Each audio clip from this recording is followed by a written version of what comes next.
If you could summon a partner using traits, what combination of traits would you pick? Some people chose an amnesiac troll MILF, but got on her bad side for his stick-thin legs and huge, bulky frame. Some went for an arrogant skeleton MILF, spent their whole lives trying and never succeeded, died alone and unmarried. Even their ancestors, 19 generations back, are the laughingstock of everyone. Some chose the sharpshooting hypermasculine goblin, spent their whole lives giving birth to 99 adorable cubs non-stop. This is a real game world. Sight, sound, touch, even smell. All are 1.1 perfectly restored to reality. Players can recruit adventurers. Increase favorability by completing various commissions. Favorability determines the nature of your relationship. Of course, that's just a side note. All kinds of monsters will attack cities in the game. Players need to work hard to develop their guild. And finally clear the Demon Lord's castle. Right now, Su Xuan curiously picked up the white paper on the bar. The moment he touched it, a system notification sounded. Congratulations. You have obtained a white adventurer recruitment scroll. You can randomly recruit adventurers from another world, just like most gacha games. It has random draws and a pity system. It's ordinary, but there's no pay-to-win option. Right after that, Su Xuan was heard muttering under his breath, exactly like most people do when pulling gacha. I'm willing to trade my best buddy Tao Tao's 10 years of being single for an elite quality adventurer pull. In an instant, countless white lights descended from the sky. Right after that came another notification. Congratulations. You have recruited a normal quality adventurer. Trainee nun from the church. Do you want her to join your guild? As expected, Su Xuan chuckled softly. Figures, good buddy. 10 years of his bachelorhood is only worth a lousy common card, he said as he reached out to click confirm. And just then, Lord Tao Tao is dealing the cards. Abnormal data detected on your account. Recruitment information is being restructured. Seeing the new notification, Su Xuan froze on the spot. My savior, I'll serve you like cattle and horses in my next life. Right after that, Su Xuan, countless traits popped up in front of him. Noon, arrogant MILF, skeleton, troll, traitor, bard. Frustrated, sharpshooting, hypermasculine goblin. Please select any 3 traits from the list above. Combine them to form the adventurer you want to recruit. Note, please do not make weird combinations. To avoid causing the game world to crash, current free trait refresh attempts 10. Completing quests will grant you additional refresh attempts.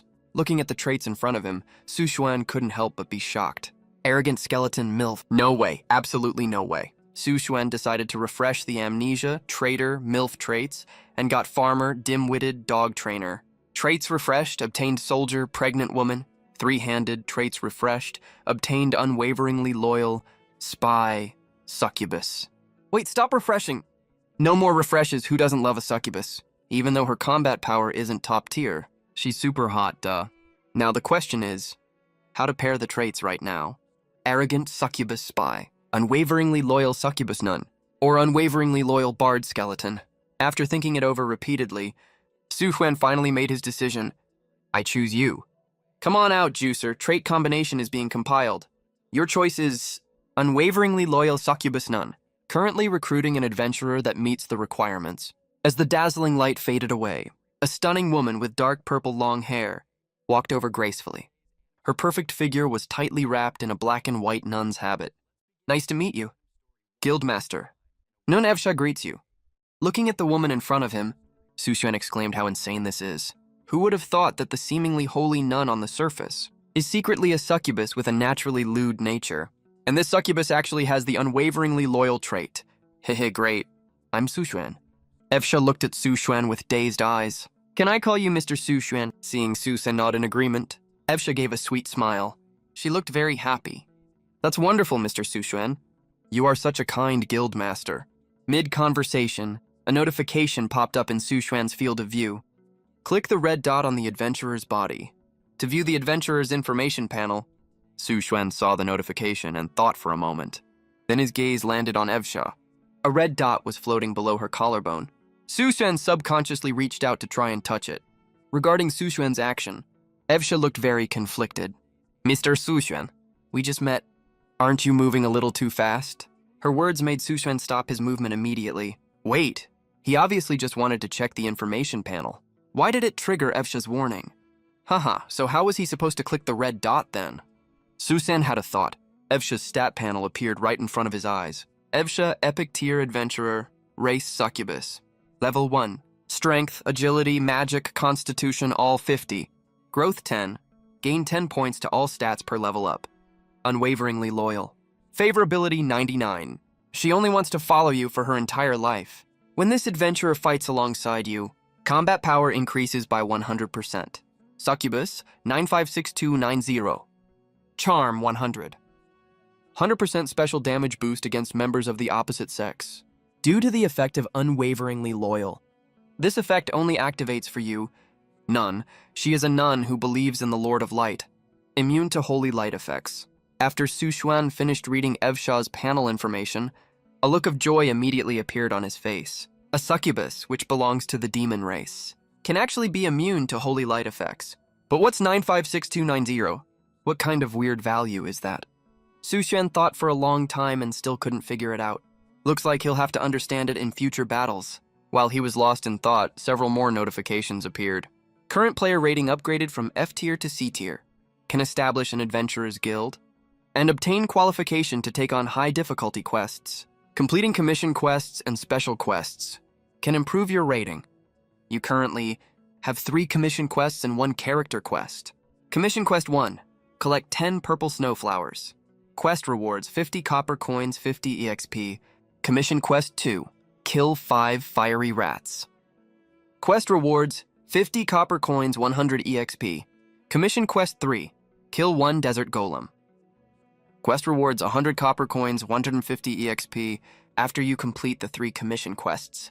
You will receive a special quest. Character Quest 1. Evsha seems to have something on her mind. Due to insufficient favorability, she doesn't want to talk to you about it. Quest reward, Evsha's rank up materials. Su Xuan doesn't know how to raise favorability yet. He can only complete the commission quests first and handle the rest later. Evsha noticed Su Xuan looking at her. A charming smile appeared on her face. She asked Mr. Su Xuan, "Is there any commission you can give me?" "Of course, I will have to ask you for a reward. According to the game's settings, players and adventurers have an employer-employee relationship. Adventurers face all kinds of troubles and challenges, and are in urgent need of money or power support, while players help them grow and strengthen the guild at the same time." Hearing Evsha volunteer to take on a commission quest, Su Xuan assigned her Quest 1 and said, "Don't worry, your share will definitely not be shortchanged." Evsha took the quest, turned around and walked towards the guild gate. The moment she pushed the door open, the teleportation array lit up. The next second, she was teleported to the quest location. Since it was a very simple collection quest, Su Xuan didn't accompany Evsha. Instead, he sat on the sofa and opened the world chat channel. Other players are different from Su Xuan. They don't have the golden finger of combining traits at all. They are howling in the channel right now. "Why is my starting adventurer a tiny skeleton? This thing's combat power is way too low. Haha, my starting adventurer is a goblin. It stares at my ass all day long. Help! Of course, not everyone are all unlucky losers." Some people pulled rare tier. Adventurers saying, "The starting quests are not difficult, can be handled easily." As soon as the message was sent, "I got mobbed by a bunch of people right away. Bullshit. I'm almost getting torn apart by desert puppets over here." Meanwhile, Elisa also finished her gathering quest. Congratulations on completing the quest. Pleasant 50 copper coins. Periphery EXP. You've earned 1 stat refresh chance. Su Xuan, who just received the rewards, smiled. He held out the copper coins he got and handed them to Elisa. Elisa took the coins with a smile and put them in her pocket. She said, "Thank you, Mr. Su Xuan." To her surprise, Su Xin handed her another 5 copper coins. Elisa was a little taken aback by this. She didn't get what Su Xuan was trying to do. "This is an extra 10% cut for you. I hope you can keep this a secret from other adventurers in the future." Su Xuan could tell. Elisa was badly in need of money. Though money is really important in the early game phase, it's not so crucial that I'm stressed out over it. Elisa, on the other hand, needs this money much more than I do. Touched by Su Xuan's generosity, Elisa's eyes literally sparkled. She felt so relieved and lucky that the person she signed the contract with is so reliable. She used to worry that signing an adventurer contract would drag her into hell. After all, she's a succubus. But now all her worries are gone. She's convinced that even if she shows her true nature, Su Xuan is still someone she can fully trust and rely on. Elisa stared at the man in front of her with shimmering eyes. She said softly and charmingly, "Thank you so much for your generosity. Trust me, I will never let you down. I'll be your most reliable assistant." Elisa's affection level +1. Affection level reached 100. Character quest unlocked. The succubus nun in the church. Recommended quest level 5.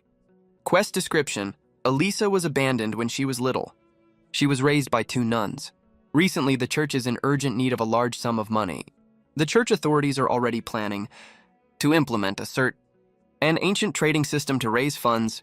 Quest objective: resolve the church's crisis. Quest reward: Elisa's rank up materials. Hidden quest: save Elisa. Quest reward is unknown. Looking at the last hidden quest, Su Xuan stroked his chin, slightly surprised. Now is not the right time to complete the character quest.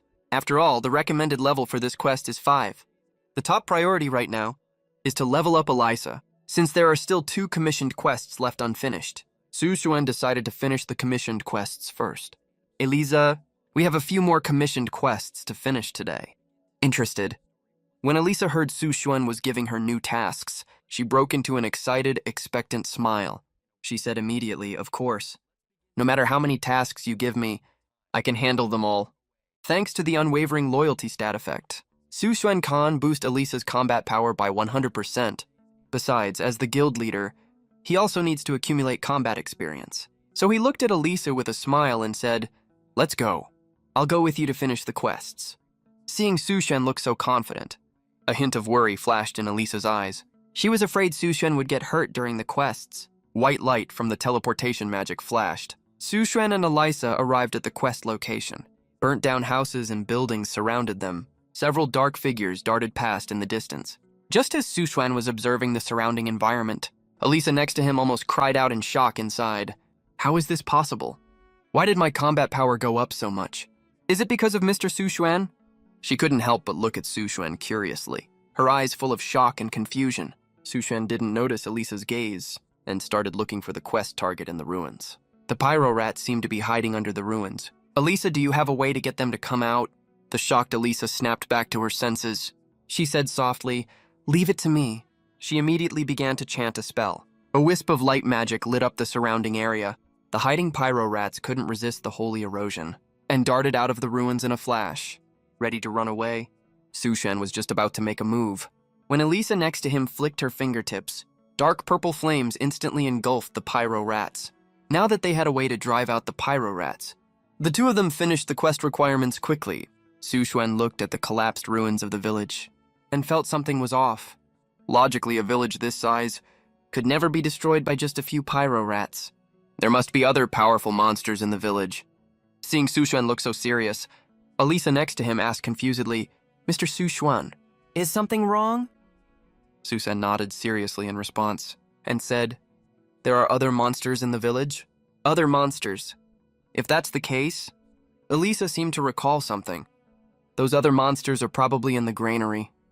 Hearing the word granary, Su Xuan's eyes lit up immediately and rushed straight towards the granary. A few minutes later, the 2 of them arrived at the granary. Su Xuan looked at the tightly closed door and was just about to push it open and go inside when he heard Elisa yell, "Watch out!"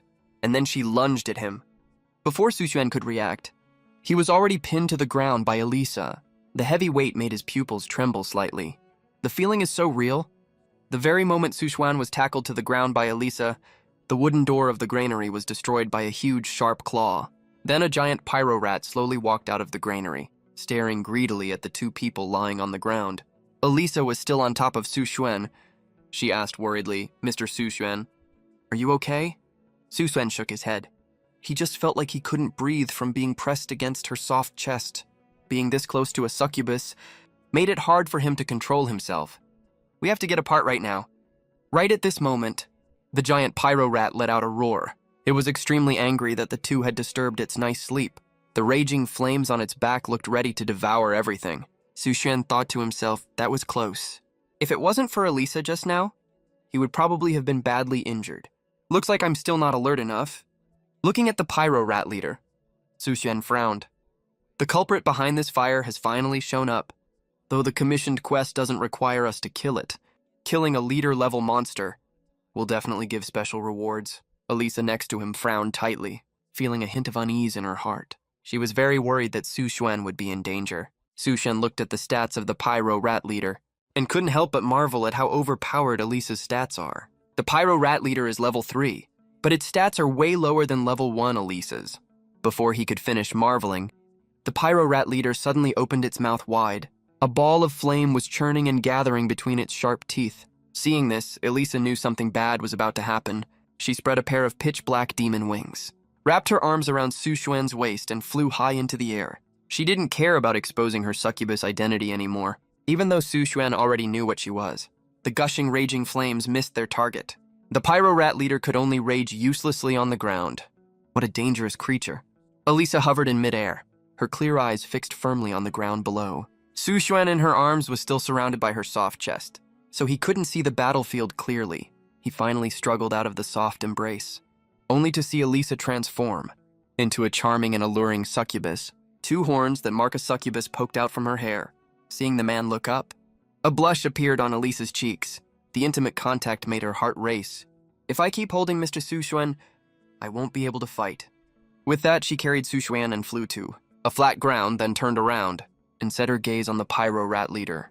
She began to chant a spell softly. In an instant, dark purple flames appeared above the Pyro Rat Leader's head. The Pyro Rat Leader sensed the danger acutely and tried to dodge, only to be shocked to find that it couldn't move. Its limbs had been tied tightly by pale pink tentacles at some point. The next second, the dark purple flames fell from the sky. There was a loud boom. Flames completely engulfed the Blaze Rat Chief. The strong blast blew Su Xuan one step back. The magical power of this succubus nun was far stronger than he had estimated. Congratulations on defeating the hidden elite monster Blaze Rat Chief. Surrender EXP. Reward rare weapon silver longsword. Plus 50 attack power. The system notification made Su Xuan's eyes light up. He didn't expect a rare weapon to drop. That's really good luck. Just as Su Xuan was about to leave, Evesha hurriedly reminded him, Mr. Su Xuan, there's something on that monster's corpse. Hearing this, Su Xuan looked toward the Blaze Rat Chief. A red gem was floating above it. It was still absorbing the surrounding flames. He tried to reach for it, but the scorching heat kept him from getting close to the gem. Evesha beside him chuckled softly, Mr. Su Xuan, maybe I can do that for you. As a succubus, she was immune to high temperatures, so she retrieved the gem without any trouble. But just as Evesha was about to hand the ruby to Su Xuan, flames suddenly burst out and quickly spread all over her body. Evesha, throw it away now! Su Xuan hurriedly told Evesha to throw away the ruby. Though Evesha threw the gem away in time, her nun's habit was still completely burned off. Evesha covered her chest with both hands, looking helpless. If she went back to the church looking like this, the other nuns would definitely question her. Su Xuan picked up the gem as he spoke. When we get back later, I'll buy you a new one.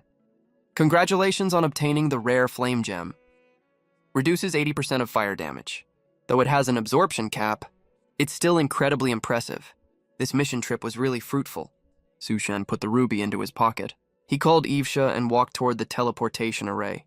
With a flash of white light, Su Xuan and Evesha instantly returned to the guild hall. Speaking of which, I have to mention, the guild has really complete facilities. It fully meets living requirements. Now Evesha really needed a good bath and a change of clothes. Clothes can be bought in the trading mall. A regular nun's habit only costs 5 copper coins. Su Xuan stared blankly at Evesha. He quickly realized that was ungentlemanly. So he said to Evesha, you go take a shower first.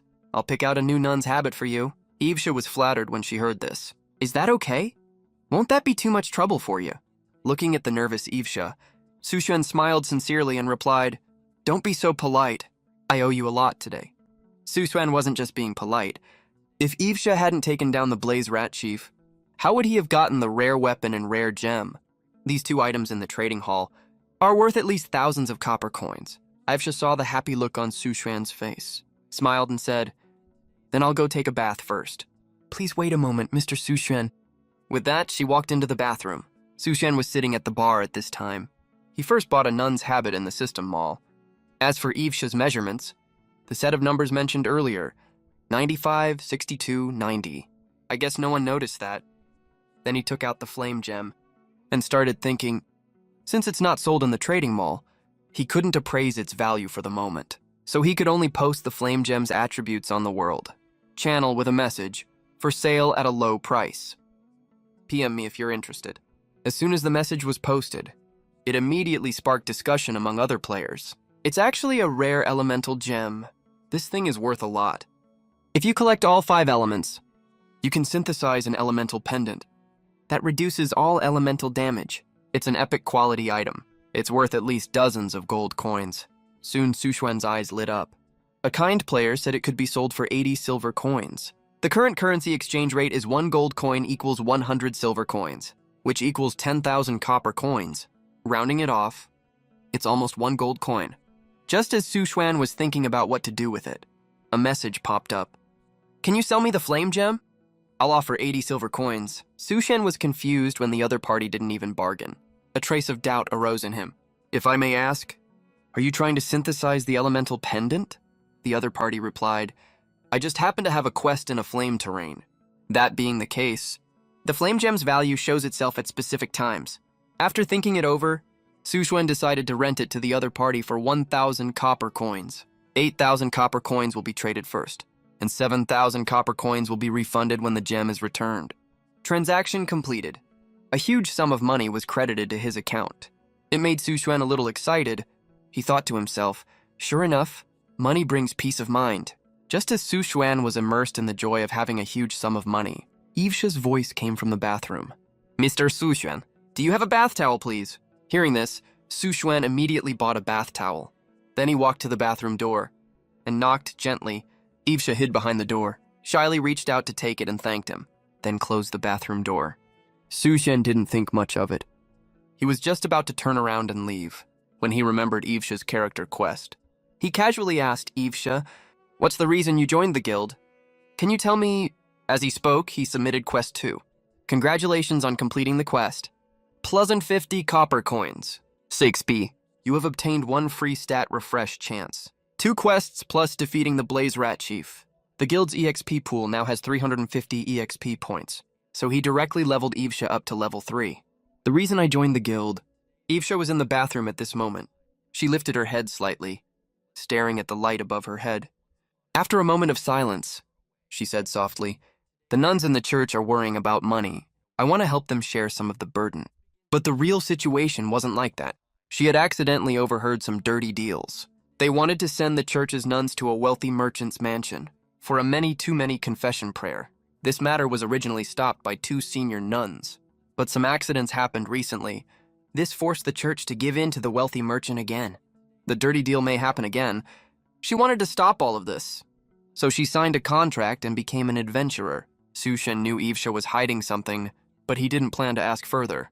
He changed the subject and asked her how much funding she needed. Ivsha thought Sushuan was just asking casually and replied, about 50 silver coins. Sushuan was speechless when he heard that. Only 50 silver coins? As long as you work hard, you can earn that in 10 days. Mr. Sushuan, really? It only takes 10 days. The excited Ivsha trembled slightly. Her legs in the bathtub clenched slightly. 50 silver coins is the church's entire annual revenue. But in Sushuan's guild, it only takes 10 days. Just as Ivsha was still in shock, her level also reached level 3. A soft white light enveloped Ivsha's entire body. The boost to all her attributes made her pupils shrink in shock. Is this the legendary, special power that guild masters can grant to adventurers? Ivsha had only heard of this power before, but when she felt it for the first time, she felt extremely excited and deeply honored. This represented Sushuan's recognition and trust in her. Ivsha, epic adventurer. Race, succubus. Level 3, strength 70, agility 70, magic 70, constitution 70. Every time an adventurer crosses a level threshold that is a multiple of 10, they will learn a new skill or trait, just as Sushuan was looking forward to Ivsha's future evolution. The bathroom door slowly creaked open. A fair, graceful figure came into view. Ivsha stood at the bathroom door wrapped in a bath towel. Right then, she looked like a perfectly ripe apple, exuding an alluring aura. Succubi are such incredible creatures. Ivsha felt a little shy under Sushuan's gaze. Mr. Sushuan, where are the clothes you bought for me? Sushuan hurriedly took out the nun's habit he had just bought. However, the scene from just now still kept replaying in his mind. Sushuan sighed deeply from the bottom of his heart. Wet bath towels really are slightly see-through, huh? That hint of peach pink. He would never forget that for the rest of his life. Sushuan handed the nun's habit to Ivsha, but what happened next left him frozen on the spot. He thought Evesha would close the bathroom door before changing clothes. He never expected that. Evesha was far too generous. She took off her bath towel right in front of him and started changing as if no one was around. Facing Suxuan's unblinking stare, Evesha didn't feel the slightest bit of disgust. On the contrary, she was filled with joy. She was a succubus, after all. Even if she had grown up in a church, she still couldn't completely get rid of the jealousy rooted in her bloodline instinct. Soon Evesha had put on the new nun's habit. She twirled around contentedly. She said with a smile, "Mr. Suxuan, this habit fits perfectly." Suxuan smiled faintly. "Good as long as it fits." He then handed the mission reward to Evesha. Evesha took the money pouch. The moment she held it in her hand, she realized something was off. She looked at Suxuan in surprise and flattery immediately. 100 copper coins? Is the mission reward really this much? Hearing that, Suxuan explained to her. There's also a reward for killing a high-level monster in here. Evesha smiled sweetly. She didn't turn it down. Thank you, Mr. Suxuan. Thank you for teaching me everything you know, including the 30 copper coins from before. She earned 130 copper coins in a single day. Suxuan glanced at the sky outside the window. Dark night had already fallen. He originally planned to finish all the commissioned missions, but the hidden mission had taken up a lot of time, so he had to call it a day. He told Evesha to come back tomorrow morning. "All right, I wish you a good dream tonight, Mr. Suxuan." After leaving that meaningful remark, Evesha turned around and left, leaving Suxuan sitting weakly on the wooden chair. Being with Evesha made his heart race, especially that hint of peach pink. If he didn't have strong enough self-control, he would have long fallen into that tender trap. Damn, this game is way too realistic. It's supposed to be an adventure and management game. How did I end up playing it like a first-person POV game? Without time to think more, Suxuan logged out of the game. He took off his VR headset and rushed straight to the bathroom, hoping to douse the fire in his chest with ice-cold water. At the same time, Evesha also returned to the church. She tried to sneak back to her bunk quietly, but she was stopped by an elderly nun. "Evesha, come with me. Regarding the church's debt issue, we want to hear your opinion." Hearing this, Evesha's expression turned serious. That filthy evil group prayer ritual? Looks like some people can't wait any longer. The scene shifts. After showering, Suxuan sat in front of his computer. He was searching for information about his strange ability to edit entries, but there were no related posts on the forum at all. However, one player made a post saying the mission she accepted would change randomly, but no one could answer her question. They could only treat it as a game bug. After sitting quietly for a moment to calm down, Suxuan slung his backpack over his shoulder and headed to school. The entire day, Suxuan couldn't stop thinking about the game. Evesha's character mission required 50 silver coins. But judging from the hidden mission, her character mission wasn't that simple. If he only relied on paying real money to progress, he most likely wouldn't be able to trigger hidden missions. With no leads, Suxuan sighed. Suddenly, his phone vibrated in his pocket. He picked up the phone and glanced at it quickly. It was a message from the boss lady of the shop where he worked part-time, asking if he was available to work on the weekend. Suxuan squeezed his deflated wallet. He then typed a message back. "I'll be there."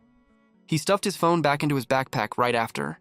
He thought to himself that Sister Ling was really too kind to him. 300 a day for a temporary worker is really not a small amount after all. Soon it was time for school to end. Suxuan put on his backpack. He rushed out of the classroom right as the bell rang. He couldn't wait to get home and start the game. After eating a quick meal, he logged into the game world. In the game, Evesha had already been waiting for a long time. When she saw Suxuan appear, a happy smile spread across Evesha's face. She said, "You're finally here." She looked just like a little wife waiting for her husband to come home. "Sorry to keep you waiting, Evesha," and did not give a corresponding reply. This adventurer was turned into an undead. He assigned the desert and lost the ability to speak for her past memories, even though the world amnesiac mute was full of people saying this mission was that's not a good sign. But luckily, it wasn't difficult at all. It can be lifted by finding her memory fragments. He could boost Evesha's combat power called the Death Knight's name again, trying to establish a connection flashed from the teleportation array. Suxuan and Evesha arrived at the mission area. In the endless desert stood a desert golem over 3 meters tall. Desert golem level 5. Race elemental creature, strength 80. Agility 20. Constitution 100. Growth rate 5. Each level up grants 5 points of all. Attribute boosts. After seeing the desert golem's stat panel, Suxuan understood why other players were complaining non-stop. A level 5 monster. "Evesha, can you handle this?" Evesha beside him smiled confidently. Even though it has magic damage reduction, I have the boost you granted me, Mr. Sushen. It's totally fine. With that, Evesha walked towards the desert golem. She pressed her palms together and chanted a spell softly. A golden magic circle appeared above the desert golem's head. Inside the magic circle, a golden holy sword was slowly taking form. The slow-reacting desert golem slowly stood up, getting ready to fight. But the golden holy sword above its head was already fully charged. As Evesha said, "Be destroyed." The golden holy sword fell from the sky like lightning. Under the spiritual power attack of the golden holy sword, the desert golem turned into a pile of sand and scattered with the wind. Congratulations on completing Commission Mission 3, 100 copper coins. Fini EXP. You have obtained 1 free entry refresh chance. You have obtained the special mission, Souls of the Dead. Mission description: the century-old truth hidden in the ghost ship. Retrieve the letter hidden in the captain's treasure chest. Deliver it to law enforcement Knight Lucia of Sunset City. Mission target: a family letter. Recommended mission level 4, mission reward, 5 silver coins. White 500 EXP. After completing this special mission, player rating will be raised to F+. You will also be rewarded with 1 white adventurer recruitment scroll. After seeing the rewards of the special mission, Sushen was thrilled. He didn't expect the second recruitment qualification to come so soon. As blue fluorescent light flashed, Sushen and Evesha arrived at the special mission location, an ancient stranded ship. Torn sails and broken masts told the tale of the misfortune it had encountered. Several small skeletons were wandering around the hull. Evesha gazed at the skeletons in the distance. She mumbled softly, if Sister Kelly were here, she would definitely purify all of them and send them to heaven.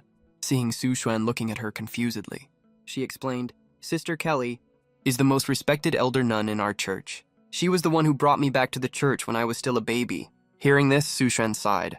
She's such a kind person. After all, without her, Evesha wouldn't be here. But a cold glint flashed across Evesha's beautiful eyes. She said, but sometimes excessive kindness can turn people into puppets that anyone can manipulate. Sushen didn't respond to that. He just said to her calmly, let's go.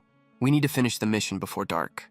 When the two approached the stranded wreck, the surrounding skeletons all moved towards them. Since skeletons are undead units, Evesha's holy magic killed it instantly, without even breaking a sweat. The two of them then arrived at the captain's cabin. Inside the empty captain's cabin, there was only a treasure chest sitting in the corner of the room. Seeing this, Sushen frowned. This level of difficulty doesn't feel like a level 4 special mission at all. Anyone could do this with their eyes closed, right? If there really is any danger here, it's most likely this treasure chest. So Sushen turned to Evesha and said, Evesha, please cast a holy magic spell on that treasure chest. Hearing that, Evesha immediately started chanting the incantation and launched a holy magic spell straight at the treasure chest. When the golden light gradually enveloped the entire treasure chest, a sudden change occurred.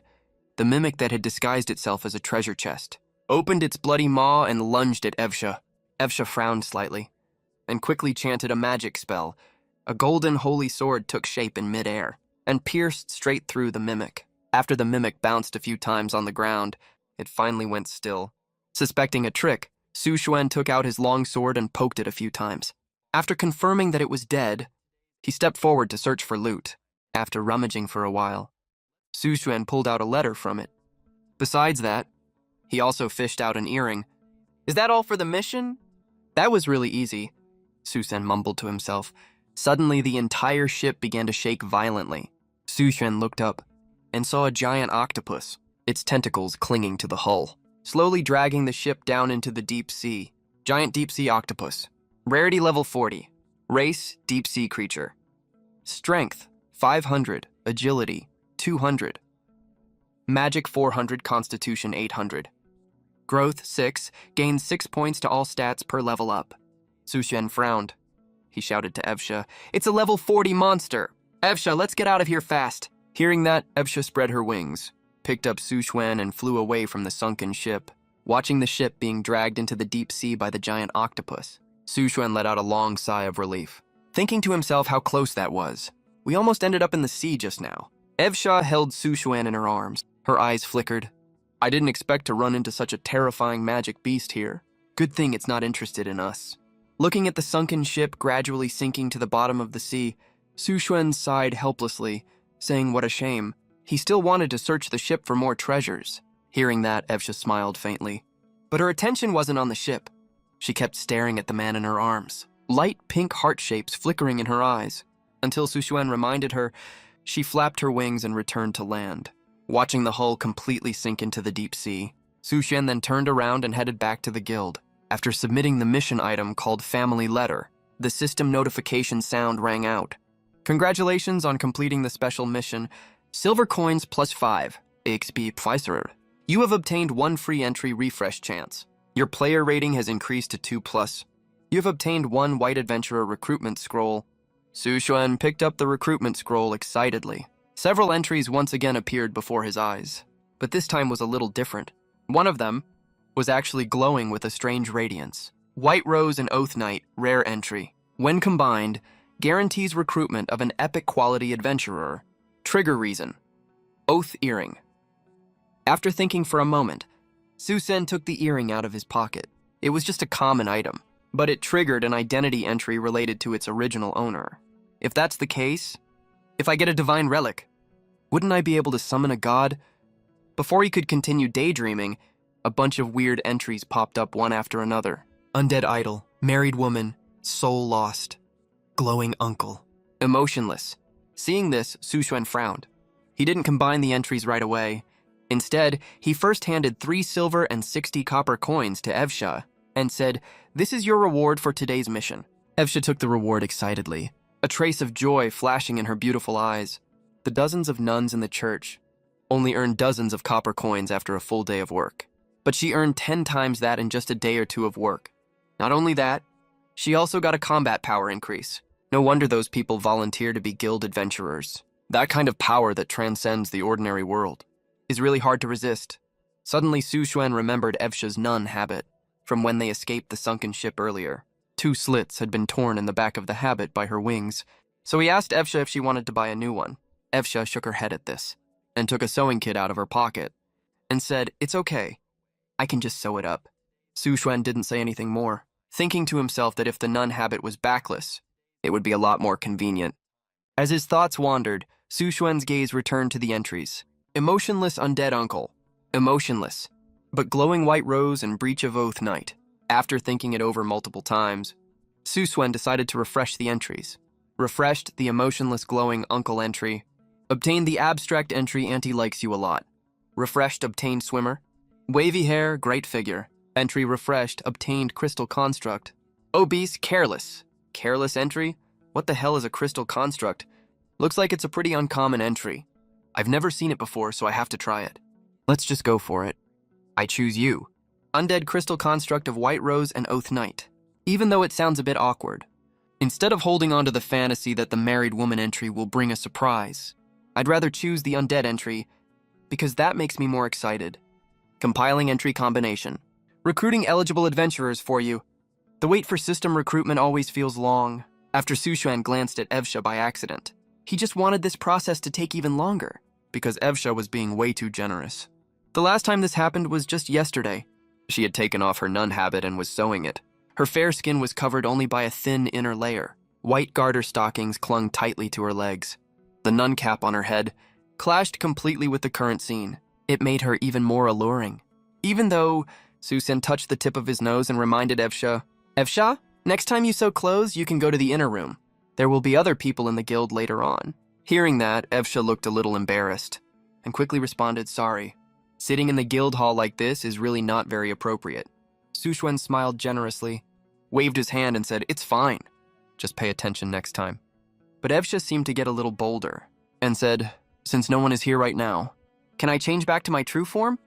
Staying in human form this whole time makes me uncomfortable." Hearing that, Suxuan shrugged casually, looking like he didn't mind at all. Little did he know he would pay for this. Evsha showed a charming expression. Succubus horns poked out from her dark purple hair. Her wings also spread from her back. At the same time, her heart-shaped tail was playfully swaying gently. Suxuan felt like the air in the guild had been tinted a faint crimson. There were even countless little hearts floating in the air. He had a strong urge to reach out and feel the texture of her tail. Evsha next to him was sewing her nun habit and said excitedly, "This feels so amazing. Ever since I changed back to my true form in battle last time, This is the first time I've felt the excitement deep in my bloodline. Su Xuan snapped back to his senses in an instant. He reminded Evsha, in the guild, you can change back to your true form as you like, but you're not allowed to mess around in front of other guild members. Succubi are naturally lustful by nature. It's only natural that Evsha shows this kind of desire, but as the guild master, I need to give her proper guidance. Perhaps Evsha caught the underlying meaning in Su Xuan's words. Evasha smiled hurriedly to reassure everyone. Please rest assured. Mr. Su Xuan, I can restrain Sister Kelly. I have understood the emotions between people of opposite genders. I also know full well that you can only ask for such things from the person you love the most. Hearing this, Su Xuan nodded. He spoke, that's good. He really didn't want his guild to turn into a lewd party scene. As soon as he finished speaking, Evasha took the opportunity to press her advantage. If sometimes I can't control my overflowing demonic desire, can I turn to you for help? Su Xuan hesitated for a moment, and still nodded in agreement, although he didn't know what kind of help Evasha would ask of him. As the guild master, he really felt that he should take on this responsibility. If that's the case, I can offer more. Suddenly, a system notification sounded in his ear. Evasha's favorability. So, Evasha has developed special feelings for you. She regards you as her master, and craves for you to grant her food. Su Xuan was a little confused by the sudden system notification. While he was lost in thought, a charming and shy voice rang in his ears. Is that really true? That's wonderful. With your words, Mr. Su Xuan, I can rest easy. After saying that, Shaw swayed her slender waist and walked towards Su Xuan. She arrived in front of him in the blink of an eye. She lifted her fingertip and gently pressed it against Su Xuan's lips, saying, Well then, Mr. Su Xuan, could you indulge this little lady's greed? Grant me some of the life force that succubi crave. My master? That extremely seductive voice lingered by Su Xuan's ear. The overwhelming charm mixed with an alluring, intoxicating fragrance stirred wildly in his consciousness. At this moment, Su Xuan was facing an unprecedented crisis. Evasha had already cast aside her identity as a nun and reverted to her true succubus form. The legendary creature that feeds on the life force of the opposite sex had arrived. Even if this was just a game, Su Xuan could hardly resist the succubus's temptation. He was captured by Evasha effortlessly. He let Evasha's ice-cold fingertips glide gently across his skin. He felt himself gradually sinking into depravity. The only resistance he could put up was to reach out and grab Evasha's tail. Evasha trembled all over when her tail was pinched. Her snow-white skin was tinged with a beautiful peachy pink. Evasha completely didn't expect that Su Xuan had such a hobby. Although having her tail grabbed would make her feel even more strange, she didn't want to stop. Because next, as a succubus, she was finally going to graduate. Evasha gave a seductive smile, her tail gently wrapping around Su Xuan's wrist. The heart-shaped tip of her tail began to glow with a faint pink light. Su Xuan's willpower began to crumble. At the same time, at the Lord's Manor of Sunset City, a blonde female knight was sitting in the study, dealing with the backlog of town affairs. A middle-aged man walked into the study and reminded her with concern, Lucia, you should get some proper rest. Hearing this, Lucia did not lift her head from the mountain of documents. In front of her, she just responded indifferently, Thank you for your concern, Uncle Marrow. Once I finish dealing with all these matters, I will go rest. Recently, due to a mistake made by Lucia's family, the resulting monster unrest has made all the town suffer terribly. As the heir of the Ilman family, Lucia just wanted to do something to ease the current predicament. Looking at the haggard Lucia, Marrow sighed bitterly and said, That's not your fault. If your parents were still alive, maybe things would be different. Hearing this, Lucia frowned slightly and said softly, The past can't be changed. What we can do now is make up for our mistakes. As long as I can become the new Oath Knight, there is still time to save everything. After saying that, Lucia had a determined look on her face, but a flash of worry crossed her eyes. As the once strongest knight family in Sunset City, a shipwreck many years ago, wiped out all the top combat power of the family, even her aunt. The former Valkyrie of Sunset City also fell in the disaster.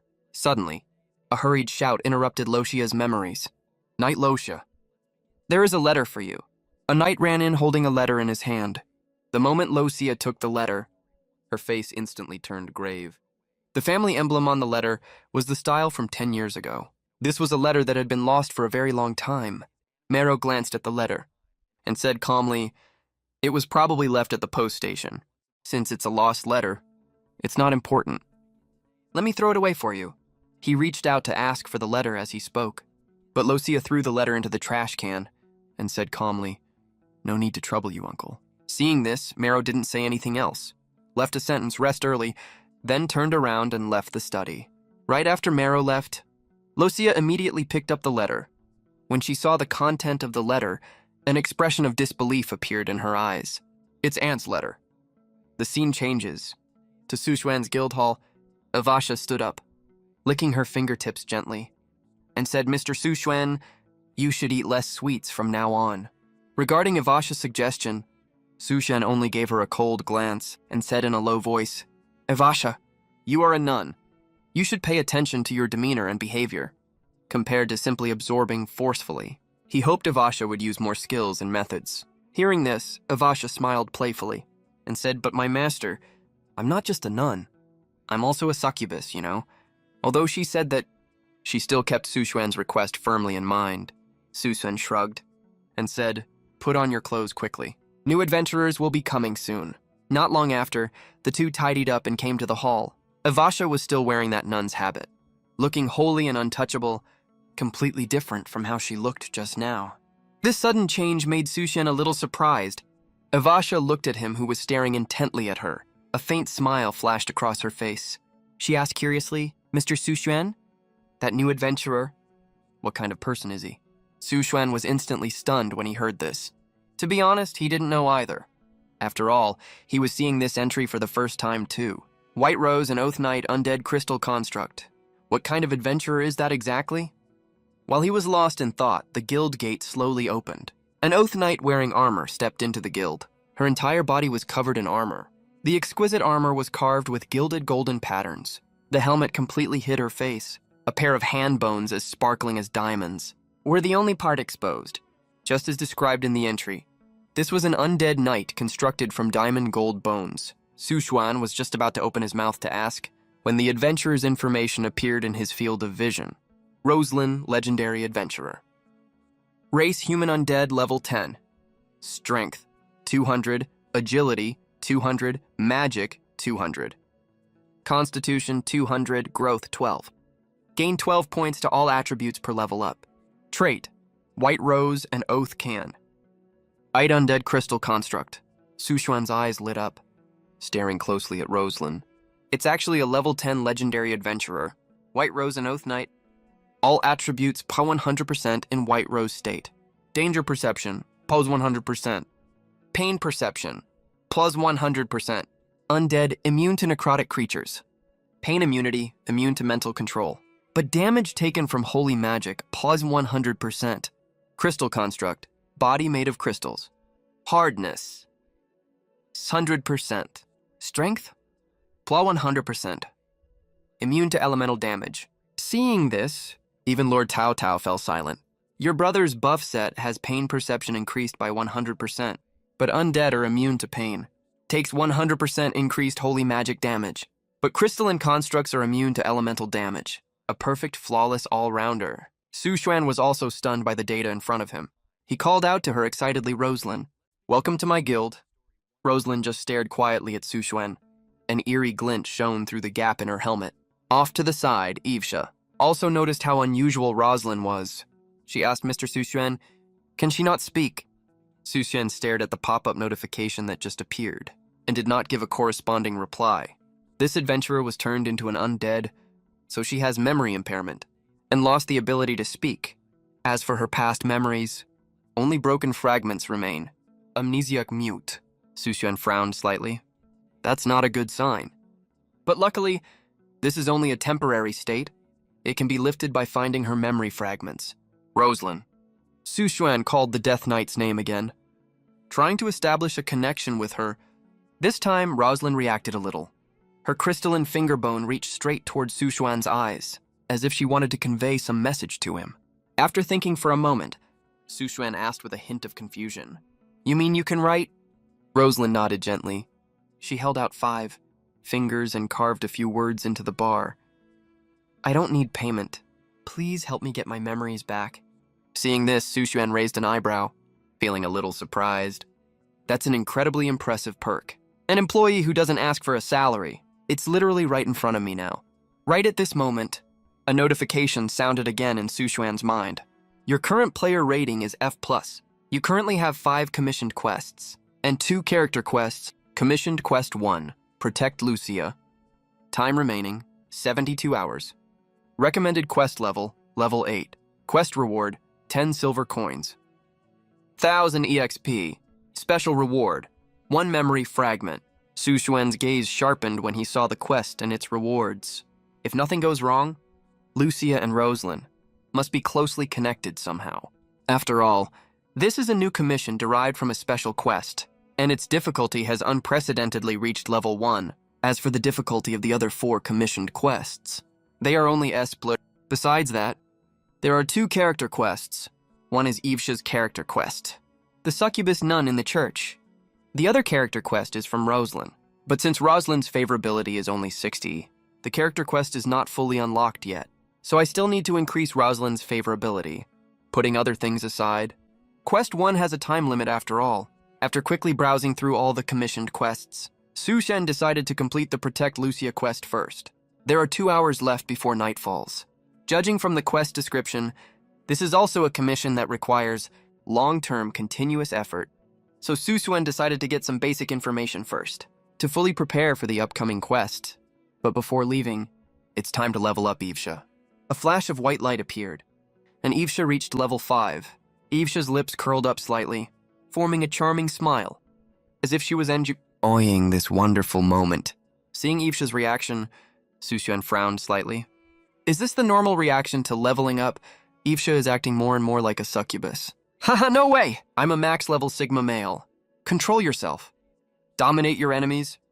So Susuen cleared his throat and said to the 2 adventurers, before it gets dark, let's go scout the quest location first. A white light flashed from the magic circle, and Susuen and the other 2 were instantly teleported to the quest location. Unlike previous locations, this quest location is a prosperous and thriving city. Western medieval-style buildings can be seen everywhere. They walked through the busy streets, and Sushuan's group of 3 arrived at a coffee shop. Along the way, people kept glancing at them curiously. Some even couldn't help whispering to each other. This made Sushuan very confused. He deliberately changed into a set of medieval clothes. Rosalind was also fully covered in armor, with no undead features exposed at all. Evesha had also returned to her human form, wearing a black and white nun's habit. There was nothing unusual about their outfits. Then why were they attracting the attention of passers-by? Just as Sushuan was confused, a noble woman in a puffy skirt walked into the coffee shop holding a rose-folding fan.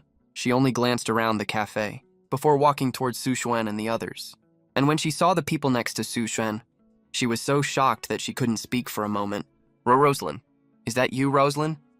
She found it hard to believe a person who was long confirmed dead was actually standing in front of her right now. However, in response to the noblewoman's question, Rosalind just sat quietly and did not give any reply. Seeing this, Sushen had to remind the noblewoman, ma'am, she is not the Rosalind, you know. The noblewoman sighed softly when she heard that. Of course, Rosalind has been dead for 10 years. With that, she sat across from Sushuan and said, my name is Natasha. I hired you this time because I hope you can help Lucia become a vow knight. Sushen knew nothing about the vow knight selection process, so he asked very directly, so what do you need me to do? A hint of worry appeared on Natasha's face when she heard this. Someone in Sunset City hired adventurers to stop Lucia from becoming a vow knight. You just need to protect Lucia's safety during the selection tournament. After a brief conversation, Natasha stood up and left due to some matters. Judging from the information Natasha provided, Susiana is in the open, while the enemy is in the dark. For a moment, Sushuan didn't have a good plan. This quest is related to whether Rosalind can recover her memories, so he didn't want to give up easily. After thinking for a moment, he drank his coffee in one gulp, then took the 2 women and left the coffee shop. Just as he stepped out the door, a man in a black robe caught his attention. Watching the man look guilty and hurry away, Sushuan smiled playfully. He thought to himself, finally, I met other players in the game. Evesha next to him saw Sushuan standing there zoning out and couldn't help asking curiously, Mr. Sushuan, what are you looking at? Meanwhile, in the Erman family castle, Lucia stood up excitedly. Aunt Natasha, Are you saying you met my aunt? Natasha nodded and said Rosalind and I grew up together since we were kids. I would never forget her. But her condition is a little strange. Lucia had an incredulous look on her face when she heard this. If my aunt isn't dead, why hasn't she contacted the family? But when she saw the determined look on Natasha's face, she started to have doubts in her heart. Then who is my aunt with now? Seeing that Lucia still didn't quite believe it, Natasha smiled and spoke, explaining, I heard someone wants to harm you, so I hired a few adventurers. Rosalind is one of them. Trust me, I would never mistake someone else for her. Lucia felt a warmth in her heart when she heard this. Although the selection is protected by the white rose, this is Natasha's kind gesture, so of course she wouldn't refuse. The scene changes. Su Xuan and the other two have now returned to the guild hall. After Yvesha sat with Su Xuan for a while, then he returned to the church. As for Su Xuan, he has a part-time job to attend to tomorrow, so he was just about to log out of the game when he spotted Rosalind sitting on a wooden chair, boredly tracing something on the wooden table with her finger. After thinking for a moment, Su Xuan accessed the in-game store and bought a jigsaw puzzle of Along the River during the Qingming festival. He placed the puzzle on the table and said gently, if you're bored, you can play with this. Rosalind glanced at the puzzle on the table. A strange glint suddenly flashed across her hollow eyes. Character development mission triggered. Woohoo, time for her to get some brain exercise. Mission description. Rosalind must complete the Along the River during the Qingming festival puzzle independently. Mission reward, random high-tier sword skill. Su Xuan raised an eyebrow. Who would have thought? A casually given puzzle actually triggered a hidden mission. In the real world, a faint smile tugged at the corner of Su Xuan's mouth as he took off his VR headset. Hope you have fun with it. As for Rosalind, early the next morning, Su Xuan arrived at Sister Ling's noodle shop. After all, the part-time job pays 300 yuan a day. It's quite a big help for him. The busy shift flew by in the blink of an eye. Before he knew it, it was time to get off work. Great work today, Su Xuan. With that, Liulin set a bowl of seafood noodles in front of Su Xuan. Su Xuan thanked her gratefully, picked up his chopsticks and started digging in. His ravenous eating made Liulin cover her mouth and giggle. Then she walked towards the back room to call her younger sister Liu Shui out for dinner. Soon after, Liu Shui walked out of the room and came to the table. Unlike Liu Lin, who has a gentle, sweet, and ladylike personality, Liu Shui is more like a game-loving girl next door. Though Su Xuan and Liu Shui are classmates, they are only on nodding terms. To avoid looking awkward, Su Xuan took out his phone to check the in-game footage. It was showing the scene of Rosalind working on the puzzle, watching Rosalind zone out after putting a puzzle piece in the wrong spot. Su Xuan couldn't help but snort with laughter, right at that moment. The usually quiet Liu Shui spoke up. Hey, Su Xuan, can I ask you a question? Su Xuan put down his phone upon hearing that, looked at her curiously and asked, what question? Do you know how to catch hidden rats? Liu Shui put down her chopsticks and looked up at Su Xuan. Noticing Su Xuan glancing around the noodle shop, Liu Shui realized she hadn't explained clearly, so she quickly added, it's for a game. Su Xuan's gaze narrowed slightly at that. Could Liu Shui also have obtained closed beta access? Are you talking about the fire rat? Liu Shui looked shocked when she heard the name Fire Rat, wearing an expression that screamed, how do you know that? Seeing the look on her face, Su Xuan immediately figured it out. He had run into a fellow game player in real life. As a more experienced player, of course he had to guide the newbie. So he told her, you can buy a light spell scroll from the store. It only costs 2 copper coins to solve this problem. Liu Shui's eyes lit up when she heard that. She asked curiously, what rarity is your adventurer? Su Xuan thought for a second and answered calmly, elite. When Liu Shui heard his answer, a flash of envy crossed her eyes. You pulled that with a 1 in 10,000 drop rate? Lucky bastard. Take that. Su Xuan felt a little awkward under Liu Shui's weird stare. If she found out that he not only recruited an epic rarity adventurer, but also a legendary rarity adventurer, this girl would probably kill him on the spot. After all, being that lucky is no joke. To keep Liu Shui from hating him too much, Su Xuan quickly added, there's also a fire rat hidden in the granary. Its leader is a level 3 boss. You better prepare for it in advance. While the two were talking, Liu Lin had finished cleaning up. The kitchen walked over to Su Xuan with a smile, handed him his salary, and said, come at 6 a.m. tomorrow again. I'll have breakfast ready waiting for you. After work, Su Xuan went to the supermarket to buy some ingredients. Then he hurried straight home without stopping. After taking a quick shower, he put on his VR headset and entered the game world. Evsa was waiting for Su Xuan as usual. "Good morning, Mr. Su Xuan." With that, she walked over with a smile and linked her arm through his. Seeing how happy she looked, Su Xuan asked curiously, "Evsa, you seem to be in a really good mood today." Evsa was all smiles and explained a young baron has offered to help the church get through its crisis. This is definitely something to be happy about. Hearing that, Su Xuan just smiled faintly, but he was deeply confused inside. If the church's crisis was resolved, then why hasn't Evsa's character mission changed at all?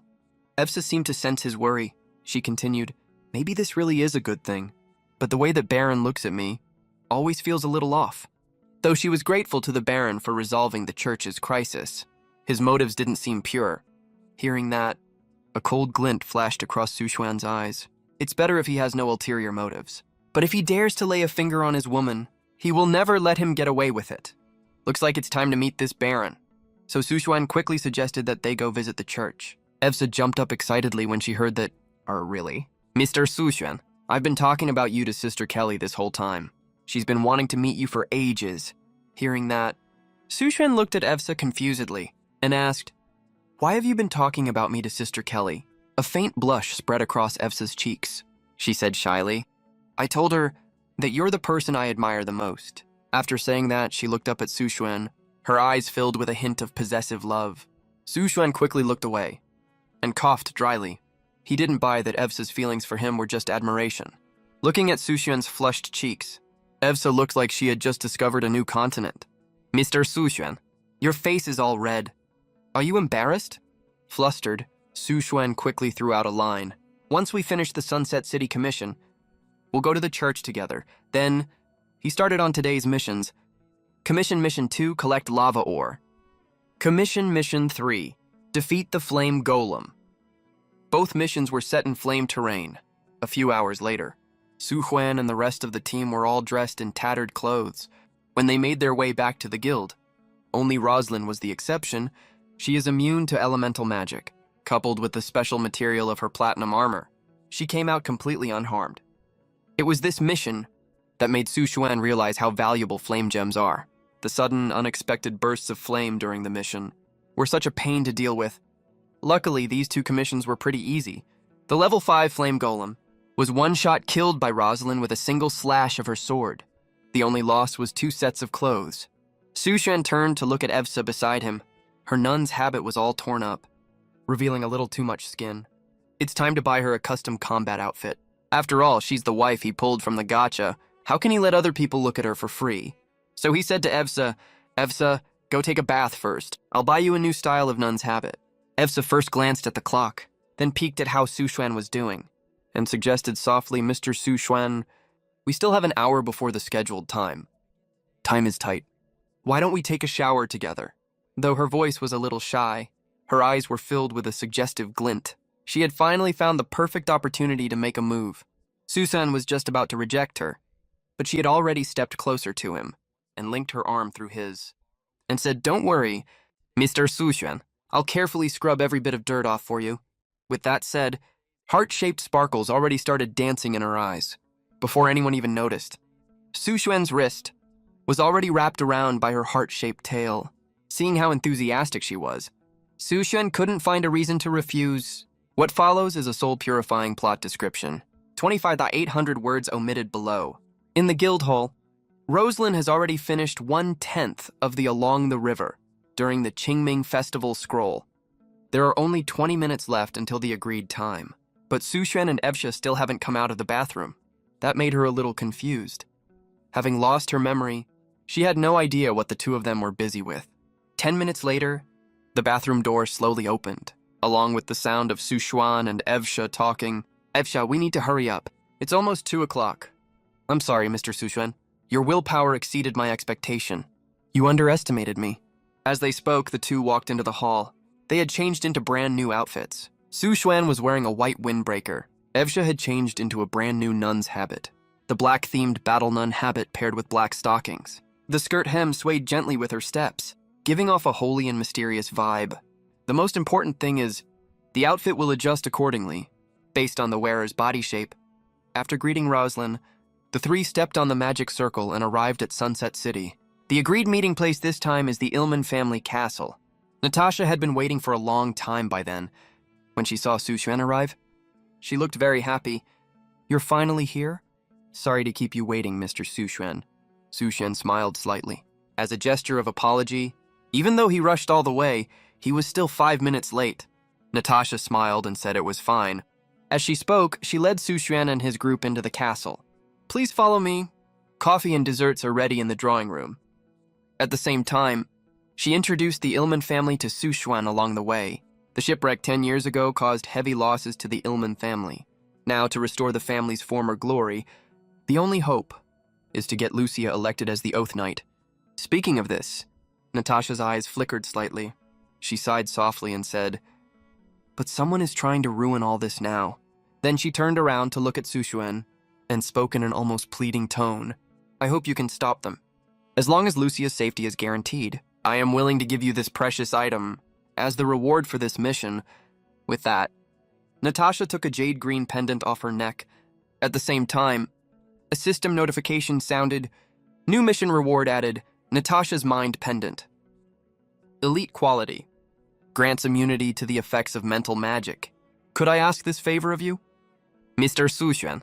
Natasha gazed intently at Suxuan, a hint of eagerness showing in her expectant eyes, hoping he would agree to her request. Regarding Natasha's request, Suxuan did not refuse. He replied calmly, "Since I have accepted the mission commission, I will naturally do my duty to protect Lucia." Led by Natasha, Suxuan and his group arrived at the castle's drawing room. Lucia, with her blonde hair, had been waiting for a long time. She sized up Suxuan with her pair of azure eyes. At the same time, her stats appeared in front of Suxuan's eyes. Lucia, level 12, race human. Strength, 140, agility, 140. Magic, 100. Constitution, 140. Status, unknown curse. When Suxuan tried to check the details, it showed insufficient intimacy. Query unavailable. After a brief exchange of pleasantries, the conversation got down to business. There are 6 knight families in Sunset City. Each family will send 2 knights to participate in the selection. When the trial begins, the White Rose will activate the magic circle. Only qualified knights can enter. In short, that is, Suxuan only needs to be responsible for security before and after the selection. However, after hearing Lucia's words, Suxuan always felt something was off. So he asked, "Are you sure that inside the magic circle, there will be no other interference?" If it were him, he would also choose to strike when Lucia let her guard down to make a move. Yet, what Lucia said next further confirmed Suxuan's suspicion. That's impossible. Besides qualified knights, only former Rose Knights can enter. The shipwreck 10 years ago wiped out all the Rose Knights. Looking at Lucia's confident expression, Suxuan turned to glance at Rosalind beside him, which further confirmed his suspicion. This mission is definitely not going to be that simple. After explaining the mission details in detail, Lucia stood up and said with a smile, "I still have some things to handle, so I'll leave first." With that, she nodded slightly at Suxuan and the others, then left the drawing room. Evsha, who had gone to the bathroom halfway, also came back at this time. She quickly walked up to Suxuan, leaned close to his ear and whispered, "Mr. Suxuan, please come with me. I found a very interesting secret." Hearing this, Suxuan looked curious. He let Evsha lead him by the hand, until they reached a locked room. A familiar scent emanated from inside the room. Before Suxuan could react, Evsha had already opened the door. When he saw the scene inside the room, Suxuan's pupils constricted sharply. On the bed floated a translucent female figure. Her appearance was strikingly similar to Lucia's. Could this be Rosalind's soul? The system immediately confirmed his guess. Rosalind's memory fragment detected. Suxuan was a little surprised. He had originally thought it would be a real, tangible fragment. He didn't expect it to appear in the form of a soul. This room is really nice. What a soft bed. Evsha walked to the side of the bed and lightly touched the mattress with her fingertips. A charming smile tugged at the corner of her mouth. She murmured softly, "If we perform a life magic ritual on this bed, it would be really nice, wouldn't it?" Before Suxuan could stop her lewd thoughts, a figure silently appeared behind Suxuan. "Mr. Suxuan, what are you doing here?" Hearing this, Suxuan turned around abruptly. and found Natasha standing behind him, looking at him. After thinking for a moment, he replied, "I felt a call and ended up here before I knew it." Hearing this, Natasha looked into the room. When she saw the incomplete soul, she seemed to realize something. She immediately grabbed Suxuan's hand excitedly and said, "This is Rosalind's room. Do you know Rosalind? Right?" After Suxuan was silent for a few seconds, he did not answer her question. Instead, he turned to look at the soul in the room and asked, That is the soul imprint Rosalind left behind in the white rose." Natasha explained to Suxuan with a smile, "This is the family's forbidden area. Let's leave quickly." Hearing this, Suxuan nodded thoughtfully.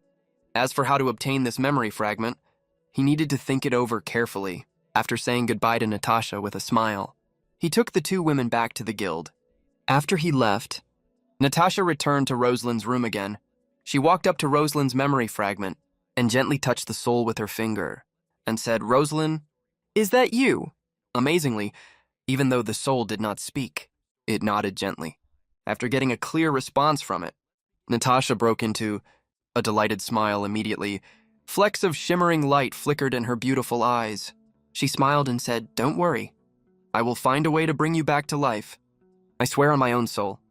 As soon as she finished speaking, a glimmer of light flashed across Natasha's fingertips. It completely wrapped Rosalind's soul inside and vanished in the blink of an eye. Right on Natasha's collarbone, a tiny rose pattern appeared out of nowhere. Suddenly, the door to Rosalind's room was pushed open. Lucia stared at Natasha with a shocked look on her face, but she figured out what was going on very quickly. Natasha must be missing Rosalind again. That's why she's here.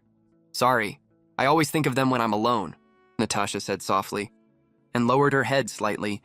Lucia was just about to step forward to comfort her. "Natasha," she immediately asked, "you're here for something important, right?"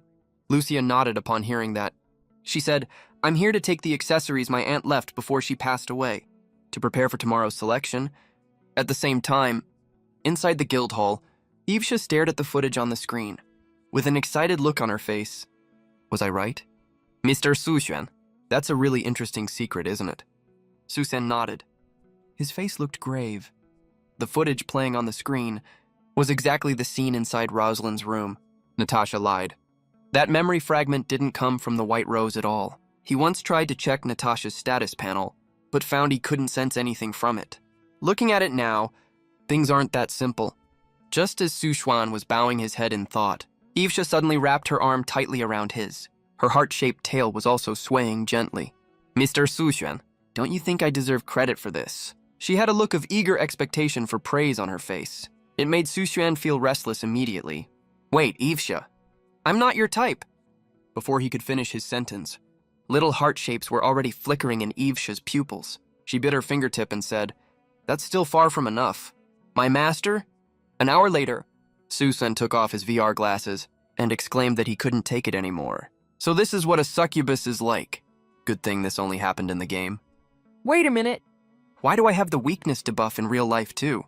He lowered his head and thought for a while about stuff related to the game. It was already 10 p.m. I have to get up early for work tomorrow. Gotta go to bed right now. I'm a full-level Sigma male after all. The next day, he was back to being an energized wage earner. Soon it was dinner time. This time, Lyoga took the initiative to sit next to Suxuan. She spoke softly. "I followed the guide you gave me and got a common quality weapon as a drop." Suxuan raised an eyebrow upon hearing that. He asked only a common quality weapon. "You should know it drops rare weapons, and also a flame gem. There's also an enchantable flame fragment too. It's worth 5 silver coins." After he finished speaking, Liu Xue looked at Suxuan with admiration. Suxuan felt a little embarrassed being stared at like that, so he quickly changed the subject. After dinner, he said goodbye to the two sisters who ran the noodle shop. He didn't log into the game immediately after getting home. Instead, he set an alarm for 1 hour later and fell asleep. Meanwhile, inside the game, Mero sneaked back to his bedroom. The moment he closed the door, a dark shadow appeared behind him. "As you requested. We've got everything arranged." Mero let out a cold sneer after hearing that. "As long as I successfully become the Oath Knight, you'll definitely get your rewards." "Oh, right. Have you investigated the adventurer Natasha hired? Will he affect our plan?" The dark shadow patted his chest and said confidently, "Don't you worry. That guy only has an X+ rating.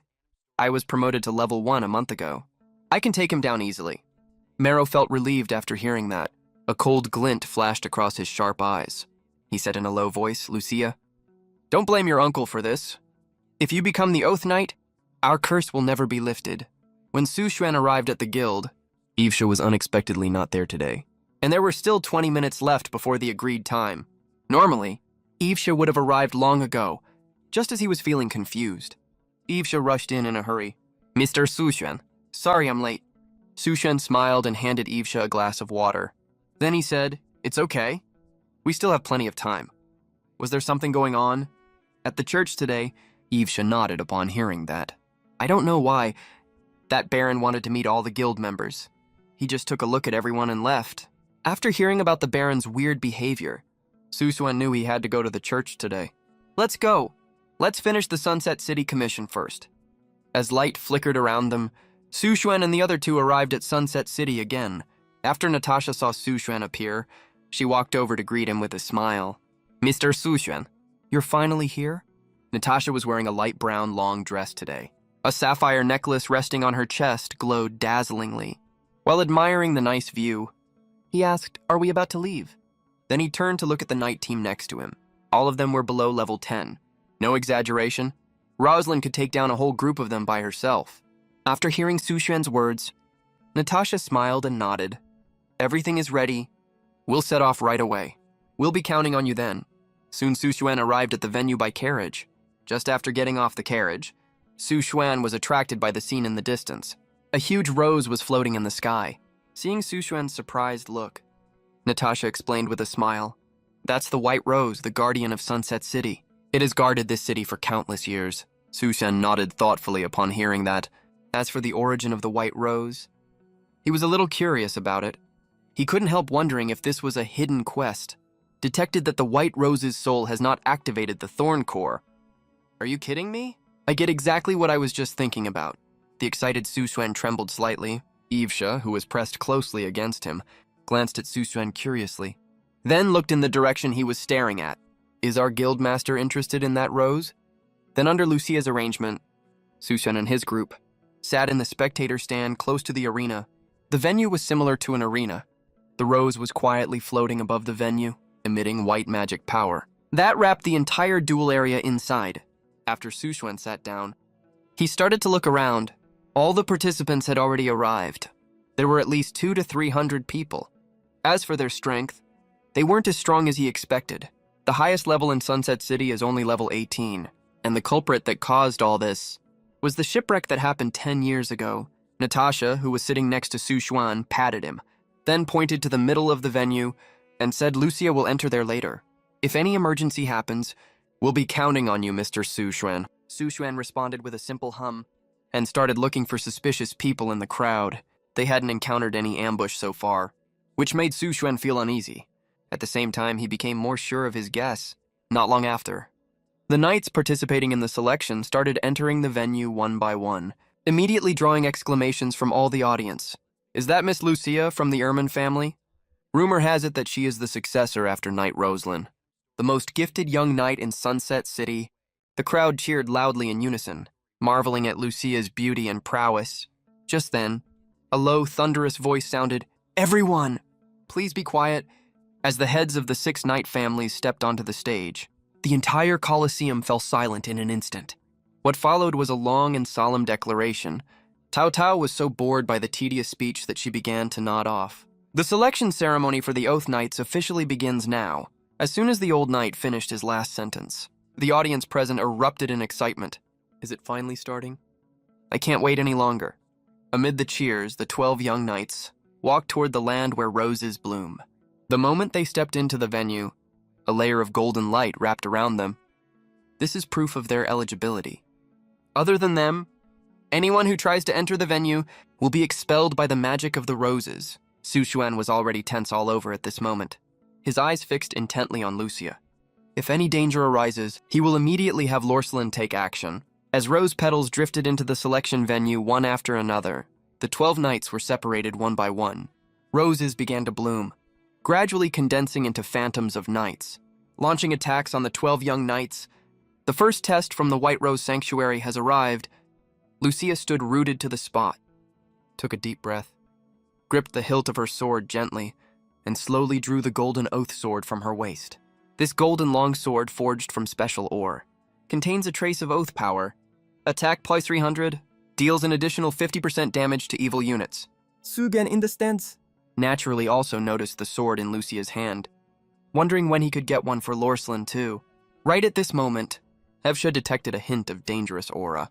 Her eyes flickered, and she quickly leaned close to Su Xuan's ear and said softly, "Mr. Su Xuan, I sense the aura of death and decay nearby." Before Su Xuan could speak, she continued, "If my judgment is correct, a necromancer is hiding around us." Hearing Evsha's words, Su Xuan frowned slightly involuntarily. Is he an adventurer from the hostile guild? How could he interfere with the Oath Knight selection? Wait, Lucia once said, only Oath Knights can enter the magic circle. Then the undead summoned by him must be former Oath Knights. Realizing this, Su Xuan asked Evsha, "Can you locate that necromancer?" Evsha nodded in response, then clasped her hands together and spread her magic power outward. At the same time, Su Xuan also instructed Lorslin, "Get ready. There might be a tough fight coming up." Hearing Su Xuan's words, Lorslin nodded, her empty gaze fixed on Lucia, ready to rush over to rescue her at any time. Meanwhile, Mero was standing on one of the stands, hoping his plan would succeed. Only if Lucia fails to become an Oath Knight can he carry out his next step. Lost in thought, his gaze swept over Natasha and Su Xuan. He muttered, "That nosy woman. You can't stop all this from happening." At the same time, in a corner of the Colosseum, the necromancer pool was summoning undead. Wang Qi was observing the scene through the player's perspective. He was about to be promoted to A+ rank, so he didn't take Su Xuan, who was only F+ rank, seriously at all. What's more, Pool was of rare quality, and his adventurer level had reached level 16. As Lucia successfully defeated a Knight Phantom, an exclamation came from the audience stands. "Is this the top talent of the younger generation of the Ilman family? She's really amazing. The other knights are still fending off the attacks of the Blood Phantoms, and she's already defeated hers. It looks like she's definitely going to be the Oath Knight this time." Lucia in the arena paid no attention to the discussions around her. The intense battle had left her breathing slightly heavily. She stood still to regulate her breathing. After resting for a moment, she took a step forward. Countless white roses condensed again, turning into 2 Knight Phantoms that charged at her again, just as she was about to slash at one of the phantoms with her sword. Suddenly, skeletons burst out of the ground in the open space outside the arena, although their armor and iron swords were covered in rust. The aura emanating from them was terrifying. One of the pitch-black skeletons was carrying a 2-meter greatsword on its back. Seeing this scene, the audience immediately broke into chaos. They're undead skeletons. Someone is trying to sabotage the selection ceremony. What's there to be afraid of? We have the protection of the white roses. They're just a few skeletons. There's no need to worry too much. The surrounding guard knights immediately rushed over, determined to get rid of these uninvited guests as soon as possible. But just as they were about to take action, the scene before them left them frozen in place. Those skeletons could actually enter the selection venue, the heads of the 6 knight families who had been chatting and laughing just now, off the arena, saw this scene. Their faces instantly turned pale. "This is impossible! Oh no!" Those skeletons are coming for Lucia. Faced with the intrusion of the skeletons, they were helpless and could only watch as the skeletons approached Lucia. Lucia in the arena bit her lip tightly, a trace of worry appearing on her cold, delicate face. The ones coming for her are former Oath Knights, whose strength once stood at the peak of Sunset City. Although their combat power has decreased now that they're skeletons, they're still not something she can easily deal with right now. Add to that the 2 Knight Phantoms.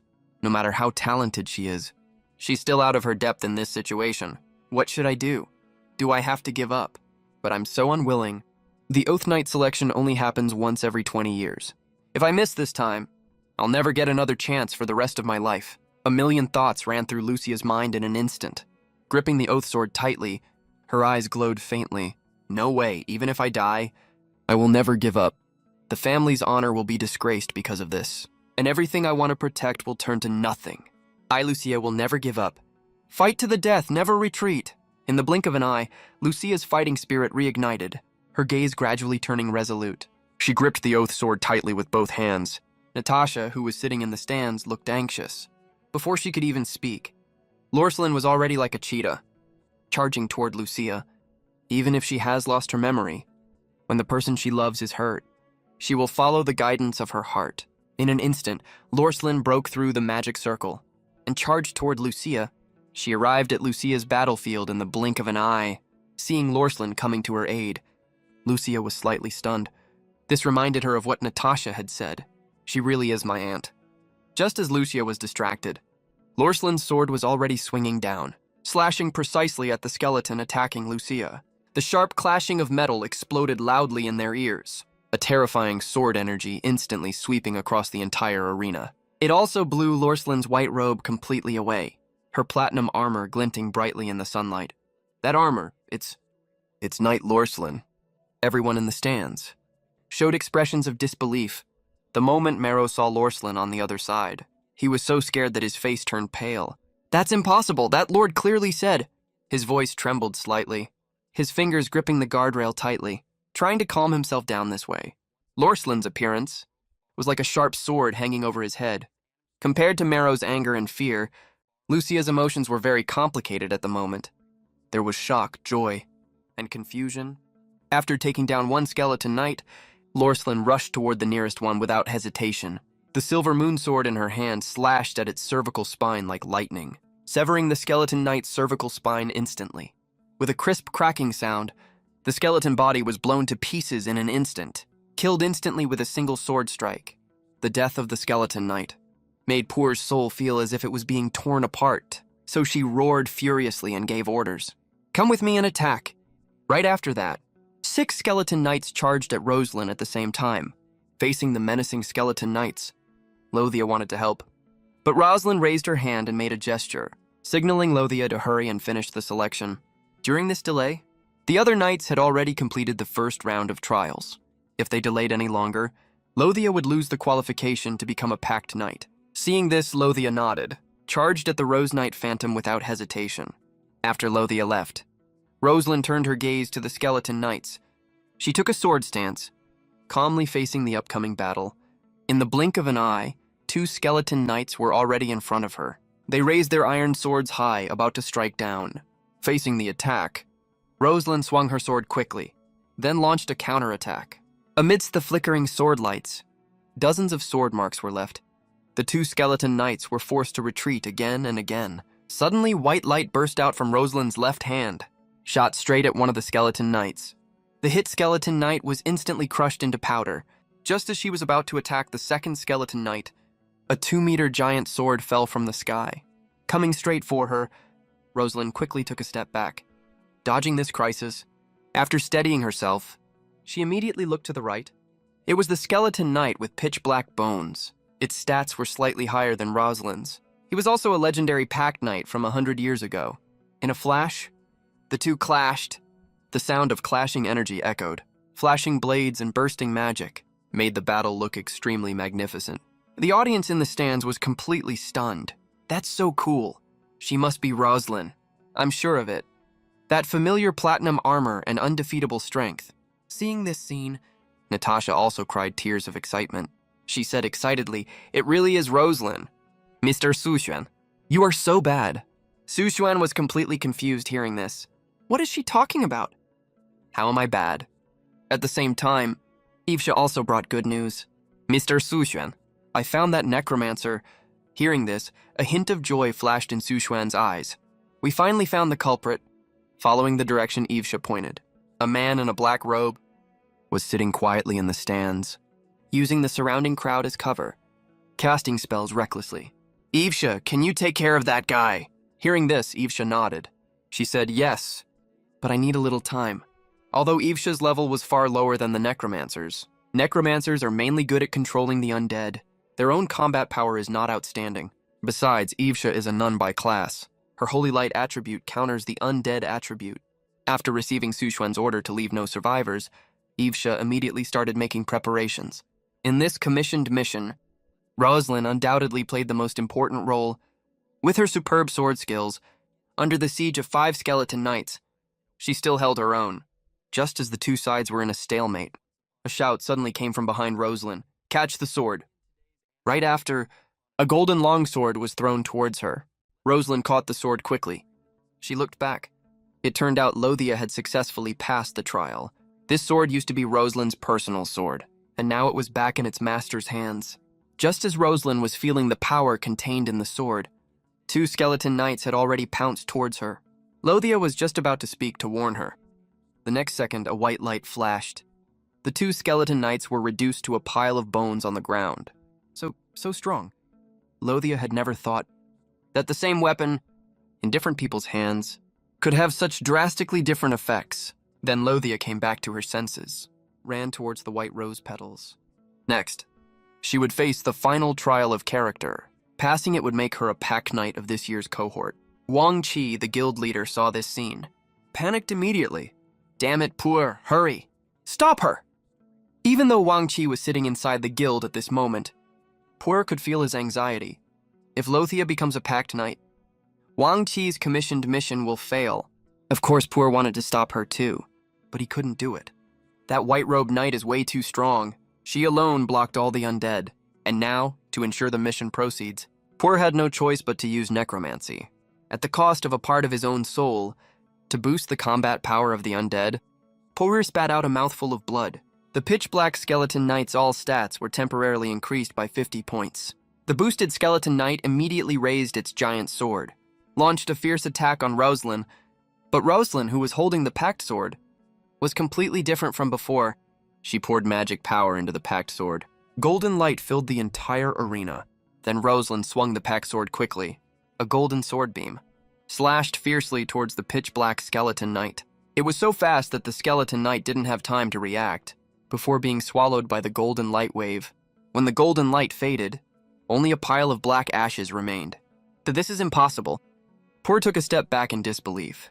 His eyes were filled with shock. He couldn't believe it. The skeleton knight he had spent so much effort refining was killed instantly with a single move. Just as Puer was panicking, a golden dagger silently stabbed into his heart. The sharp pain from his heart made Puer lower his head slightly. A trace of ferocity flashed in his eyes. He gritted his teeth and looked around for something. When he saw Evesha, he wanted to say something, but several more daggers stabbed into his body. Puer died without leaving any last words. This made Wang Qi, who was watching the battle across the city, turn pale in an instant. Panic surged in his heart like a tide. It's over. Everything is over. Of course, Wang Qi wasn't the only one in despair. Lord Marrow was also desperate. Damn it. How did things turn out like this? Marrow stared at Rosalind, gnashing his teeth. The unconcealed resentment in his eyes seemed like it would tear her to pieces. It's her again. If it weren't for her, the White Rose would have disappeared 10 years ago. Marrow growled Rosalind's name, but he didn't dare to reveal his presence. Once someone found out he hired the necromancer, he would die without a grave. At the same time, deafening cheers broke out at the scene. They chanted Rosalind's name loudly, praising her legendary stories. It was as if they were back 20 years ago. However, regarding the crowd's cheers, Rosalind couldn't hear any of it. Her empty gaze looked towards Suxuan in the distance. A trace of joy welled up in her heart, because she had completed the mission excellently. Susan nodded at her satisfactorily. Well done. Just then, Evesha also returned to Suxuan's side. She said, Mr. Suxuan, it's taken care of. Hearing this, Suxuan gently ruffled Evesha's hair. This brought her more joy than any verbal encouragement. After that, Suxuan looked up at the white rose above, then looked at Marrow in the distance. The reaction of Lothia's uncle didn't match the identity of an uncle at all. Suxuan showed a playful smile. When Lothia comes out, we'll tell her this news. I wonder how she will deal with Marrow. Look, the white rose is reacting. At this moment, an exclamation sounded. All eyes turned upward in succession. Lucia had already passed the white rose trial by this time. Amid the expectant gazes of the crowd, Lucia stood on the white rose and landed slowly. But Suxuan's attention was not on Lucia at all, because right next to Lucia, there was also Natasha's soul. What on earth is going on here? Suxuan thought he must be going crazy, but the system proved he wasn't seeing things. Hidden quest, Soul of the White Rose, recommended level 25. Quest description, the soul sealed inside the White Rose has guarded this city for over 1,000 years. She has witnessed countless beautiful stories of this city, but now someone is trying to take away everything she guards. Quest objective, during the high tide in 2 weeks, protect Sunset City properly. Quest reward, 20 gold coins, 20,000 EXP, special reward, Sage's Soul. Accepting this quest will grant you an extra trait. Soulmate. Extra trait. Can add one extra trait directly to the adventurer. Do you wish to accept this hidden quest? Su Xuan chose to accept without hesitation. The rewards were simply too tempting to pass up. Normally, summons can only be combined with 3 traits. This extra trait adds 1 more slot directly. No one would turn down a deal this good, right? You're asking why I wrote this. Some noobs in the comments even choose not to take the trait. That's way beyond absurd. The nonsense never ends. Hidden quest accepted successfully. Congratulations, you have obtained the extra trait. Soulmate. The corner of Su Xuan's mouth twitched up slightly, but it quickly dropped again. The recommended level is 25 after all. Luckily, there are still 2 weeks to prepare. But then again, what's the connection between the soul I just saw and Natasha? Could Natasha be the avatar of the White Rose? Su Xuan then glanced over at Natasha. He was filled with confusion. Natasha didn't notice Su Xuan's gaze at all. She kept her eyes on Lucia the whole time. A joyful smile played on her lips. Lucia looked even more elegant and poised now. She looked down at her own hands. The power granted by the White Rose is really strong. It felt like she was in a dream. She lifted her head before long. At the sight, hundreds of law enforcement knights knelt on one knee one after another. With the most noble knightly salute. To welcome their vow, knights greet. Lord Oath Knight. The deafening cheers echoed across the arena for a long time. Natasha wiped the happy tears from the corner of her eyes. She said with a smile, "That's wonderful. Lucia, you finally did it." When the White Rose barrier dissipated, everyone rushed forward to congratulate Lucia. Mero, her uncle, forced a faint smile, and also offered his congratulations to Lucia, amid the congratulations from all the knight families. The Oath Knight selection came to a successful close. Su Xuan, standing off to the side, sized up Lucia carefully. He made a new discovery this time. Curse Demonly Fragrance. The cursed person will secrete a sweet liquid that attracts monsters. Su Xuan didn't understand what that meant, but he really wanted to smell what the fragrance was like. Damn this curiosity of his. At Lucia's warm invitation, Su Xuan followed her back to the castle for the banquet. After eating and drinking to his heart's content, Su Xuan glanced at Natasha beside him. Ms. Natasha, do you have a minute to spare? Natasha was a bit confused by Su Xuan's request, but she still stood up and followed him. The two went to an empty room. The quiet environment mixed with the scent of wine and her perfume made the atmosphere feel a little ambiguous all of a sudden. Natasha stared at Su Xuan in confusion. Her beautiful eyes shimmered faintly. Mr. Su Xuan. She had no idea why Su Xuan had asked her here. She only felt her heart beating much faster all of a sudden. There was even a trace of inexplicable expectation in her heart. You wouldn't want Jinv to find out about this, would you, madam? About the matter of Rosalind's soul fragment. You've been hiding this from everyone, haven't you? Hearing this, Natasha, her body trembled slightly. She never thought that despite hiding it so well, Su Xuan would still find out. Natasha immediately understood what Su Xuan meant. She whispered softly, "If I pay a certain price, will you keep this secret for me, Mr. Su Xuan?" Su Xuan was a little surprised hearing this. What did Natasha mean by that? The quiet environment made his thoughts run wild. He answered almost involuntarily, "I guess so." The corner of Natasha's mouth curled up slightly at his response. Then she tapped the rose pattern on her collarbone lightly. After a flash of white light, Rosalind's soul was released. "I am willing to give Rosalind's soul fragment to you, Mr. Su Xuan. I hope you will keep this secret for me. This is our family's secret art. It is also a forbidden magic in Sunset City." Hearing Natasha reveal the secret, Su Xuan smiled and shrugged his shoulders. "So that's how it is. Don't worry, I won't tell Lucia." While they were talking, Su Xuan already summoned Rosalind. He had promised Natasha earlier that he would let her meet Rosalind. Now that the quest is completed, it's only natural that he keeps his promise. Even though Natasha knew her best friend was already dead, seeing Rosalind, who had turned into an undead skeleton, her legs still gave out, and she collapsed into Su Xuan's arms.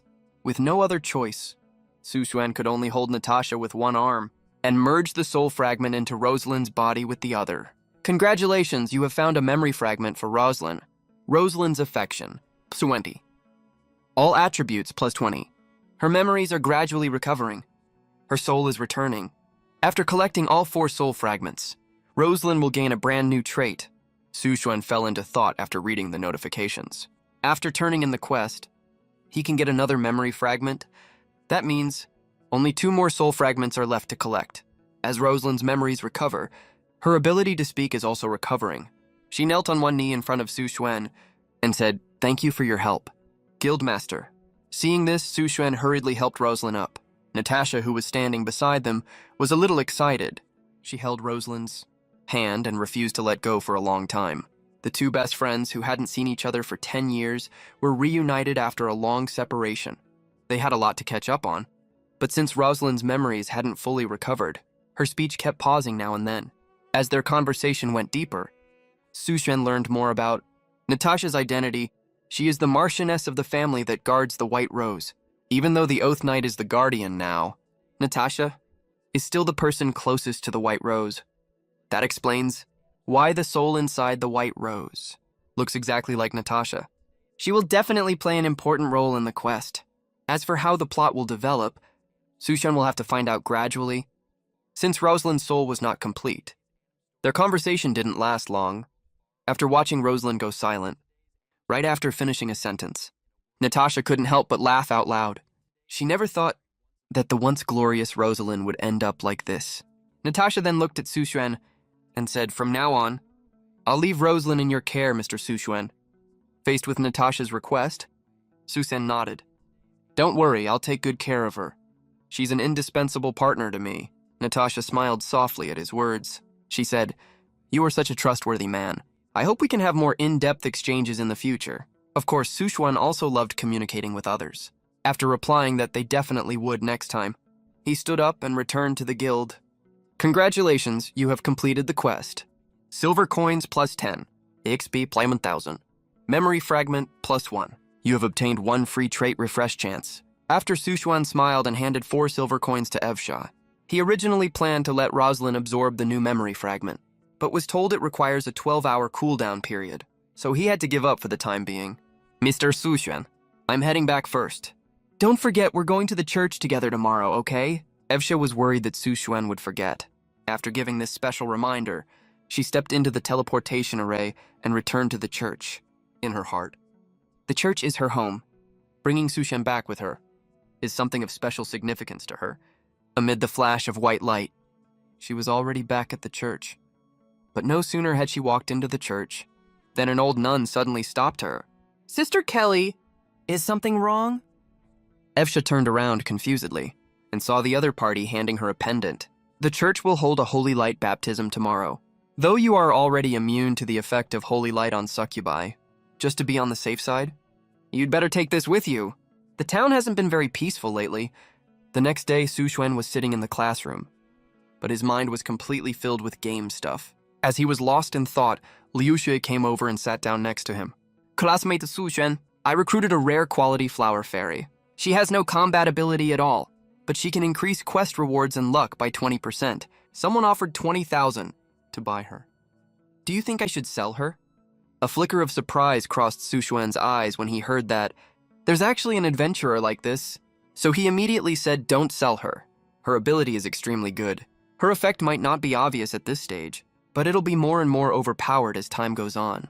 If possible, lend her to me sometime later." As time passes, it arrived quickly. The time for school to end. Go home for dinner, then hop on the game all in one go.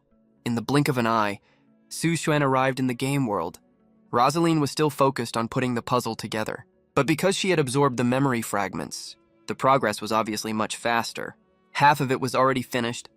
Then Su Xuan glanced around and spotted a letter placed on the table. It was sent by Natasha. The content of the letter was about Lucia arresting Marrow, returning Rosaline's former oath sword, and mentioning that she made an apple pie, hoping Su Xuan would come to taste it himself. Looking at the oath sword hanging at Rosaline's waist, Su Xuan let out a soft sigh. She would never have acted like this before. Boo-hoo, Rosaline isn't nice anymore. Then he took out the memory fragments and let Rosaline absorb them. Rosaline's all attributes increased by 20 points. Favorability increased by 10 points. But due to insufficient favorability, one more memory fragment is needed to unlock the character quest. Just then, Evsha walked into the guild with a big smile on her face and said softly, "Mr. Su Xuan." Good morning. Su Xuan responded in a low voice. At the same time, he noticed there was an extra pendant on Evsha's chest. Holy Light Pendant, rare quality. Reduces Holy Light effect by 50%. Noticing Sushen staring confusedly at the pendant on her chest, Evsha explained, "Today, the church is holding a holy light baptism. Sister Haley was a little worried, so she told me to wear this pendant, to avoid being found out. Sushen was very curious about the holy light baptism, and also a little worried about Evsha, so he asked, 'Can I watch the holy light baptism?' When Evsha heard that Sushen wanted to watch, a bright smile appeared on her face. 'Of course you can. If you'd like, you can even experience it yourself.' Hearing that, Sushen quickly waved his hand to refuse. 'Purifying evil thoughts or whatever, no thanks. No one suffers, but definitely not my little brother down there.' Seeing him looking constipated, a smile tugged at the corner of Evsha's mouth. She said softly, 'If you're scared, I can hold you tight. That's your exclusive benefit.' Sushen's body trembled at her charming voice. Even though he had experienced this many times, he still couldn't resist. What a terrifying succubus. Haha, let's head to the church quickly. We have commission quests to finish when we get back. He then took Evsha and Rosaline with him to the church. The church is located in the center of Silver Moon Town. Recently, evil spirits have been causing trouble. Many townsfolk have come to seek help, so the area around it is very crowded right now. After learning some information about the church, it was time for the holy light baptism. Evsha handed a handmade amulet to Sushen, then turned and headed to the holy light baptism site. Nun's amulet, rare quality, luck salve. Increases the effect of the unwavering loyalty trait by 100%. It's actually an item that can increase luck. This is fatally attractive to players. Thinking of this, a glint flashed in Sushen's eyes. Soon the holy light baptism began, hosted by an old nun. Just as Sushen was absorbed in watching the holy light baptism, a tall and lanky knight caught Sushen's eye. He had bright blonde short hair and a delicate face. It looked like he was the young Baron Evsha had mentioned. A level 20 knight. His all attributes are even higher than Rosaline's. But that doesn't mean we can't fight him. At the same time, a nun also walked towards Baron Noda. "It seems the target you're looking for isn't in our church." Hearing that, Noda said calmly, "One holy light baptism can't confirm the result. I will definitely find that demon and take it back to the royal capital to report for duty." Seeing how determined he was, the tall, thin nun said expressionlessly, "In that case, we certainly won't interfere with you, Baron. But the thing you promised us back then? Please keep your word." Baron Noda left a reply of "naturally," then turned around and left the church. Though Sushen was some distance away from them, he could hear every word of their conversation clearly. Obviously, the Baron's arrival was related to Evsha. He was sent to capture Evsha. So, the guys in the royal capital are the real culprits. Thinking of this, a cold glint flashed across Sushen's eyes. Evsha is his adventurer. No one can hurt her. Suddenly, a voice interrupted Sushen's thoughts. "Sir? Are you here at the church to pray?" It was that tall, thin nun. She was staring coldly at Sushen with eerie, dark red light flickering in her eyes. In response to her question, Sushen answered without even a second of hesitation, "Yes." At the same time, he cast a reconnaissance spell on her. Molan, rare grade. But why are her race and status all question marks? Sushen frowned tightly. Could she be the demon mentioned in the quest? The holy light baptism didn't last very long. It wasn't long before Evsha returned to Sushen's side. A group of nuns came with her. One chubby nun had her eyes narrowed and asked Sushen with a smile, "Evsha, this gentleman must be Mr. Sushen you talk about all the time, right?" Evsha smiled sweetly and held Sushen's arm tightly. "Yes, Sister Kelly. This is Mr. Sushen." Sushen was very nervous right now. He felt like he was meeting the parents. "Hello, Sister Kelly. It's a great pleasure to meet you." After Sushen finished introducing himself, the nuns around started a round of rapid-fire questions, making Sushen break out in a cold sweat. The feeling of meeting the parents got even more real. Just when everyone was chatting happily, a group of people suddenly burst into the church. "Dear beautiful nuns." "What are you talking about?" "Let me hear it too." The harsh voice made people feel uncomfortable. Sushen turned his head to look and saw a bloated, wealthy merchant walking towards them. The nuns all stepped back one after another when they saw him. Their eyes were filled with deep disgust. Only Sister Kelly took a step forward. She stood in front of the wealthy merchant and his large group of servants and spoke calmly. "Mr. Muller, please don't make so much noise." Hearing this, the wealthy merchant let out a sinister grin. With a pair of greedy eyes, he scanned the nuns behind Kelly. "Sister Moran, the church is on the verge of closure. Baron Noda can't fund you forever. He'll be leaving soon. Only I can pamper you forever." Before Muller could finish speaking, at Su Xuan's instruction, Rosalind had already placed her long sword against his throat. The sudden murderous aura made Muller tremble all over in fear. He panicked and asked, "What are you doing?" Su Xuan ignored Muller completely. He gave Rosalind an order. "Rosalind, kick him out." Then Muller was just like a rubber ball, kicked right out of the church gate. Right after that, Rosalind walked up to him. Streaks of golden sword chi sliced through the air. It seemed like he wasn't injured on the surface, but Muller's internal organs and bones had already been severely damaged. After letting out a miserable scream, Muller passed out. Seeing this scene, the nuns gathered around to thank Su Xuan and Rosalind. Su Xuan just smiled. He thought to himself, this plot is pretty good. Beat up the villain. Earn the admiration of the nuns. This feeling is pretty great. Meanwhile, in a corner where Su Xuan couldn't see, Sister Moran watched everything with cold eyes, as if she was pondering something in her mind. The scene shifts. Su Xuan is now walking side by side with Sister Kelly. Regarding the church's difficulties, Su Xuan wanted to learn more details, even though Evesha had mentioned it before. After hearing Sister Kelly's explanation, he realized the situation was not that simple. The church's monthly loss is far more than 50 silver coins. Even if Evesha earns money from the guild, it still can't fill the church's financial gap. As for how to solve the church's crisis, Su Xuan already had a plan in mind long ago. But before that, he needs to find out the market value of the nun amulets first. As time passes, the sky is gradually getting dark. At Sister Kelly's invitation, Su Xuan had dinner with all the nuns. It just so happened that Evesha was on duty today, so Su Xuan decided to stay and keep Evesha company. The church gate was already closed by now. After Evesha blew out the surrounding candles, she came over and sat down next to Su Xuan. Her dark purple pupils blinked at Su Xuan again and again. Wait, this is right at this moment.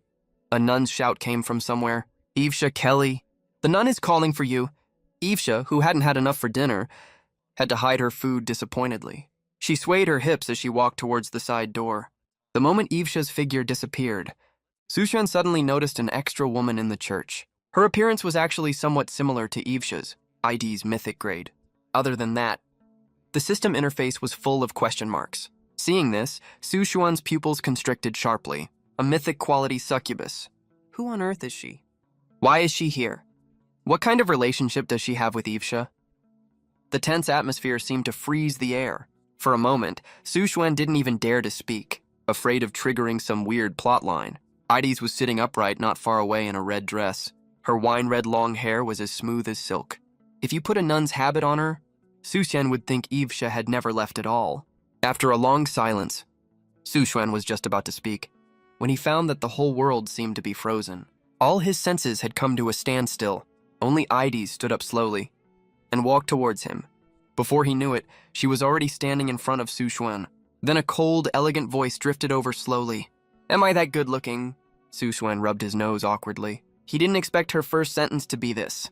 "Not bad, right?" Edie glanced at Su Xuan casually. Her lips parted slightly, and she breathed out a wisp of sweet scent. In an instant, Su Xuan involuntarily leaned towards Ides. At the same time, a strong sense of crisis exploded in his mind. Su Xuan quickly steadied himself and retreated rapidly. Ides's eyebrows twitched slightly at Su Xuan's unusual reaction. Someone actually managed to resist her charm. The surprised expression on her face disappeared in a flash. It was replaced by an expression as cold as a snow mountain. "Young man, can I trust you to take care of Evesha?" The woman asked Su Xuan. "Of course I can," Su Xuan replied without hesitation. But his heart was filled with confusion. What exactly is this woman's relationship with Evesha? Are they biological sisters? Or do they have some other kind of relationship? Hearing this, a cold glint flashed across Ides's eyes. "I hope you remember what you just said." As she spoke, she raised her fingertip and sent a wisp of dark red magic power into Su Xuan's body. Then she turned around and left.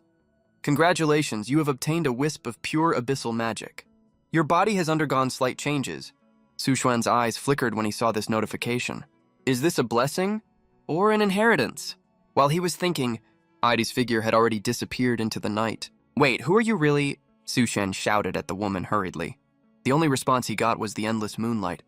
When there were still 20 minutes left before the evening prayer ended, Evesha returned to the church.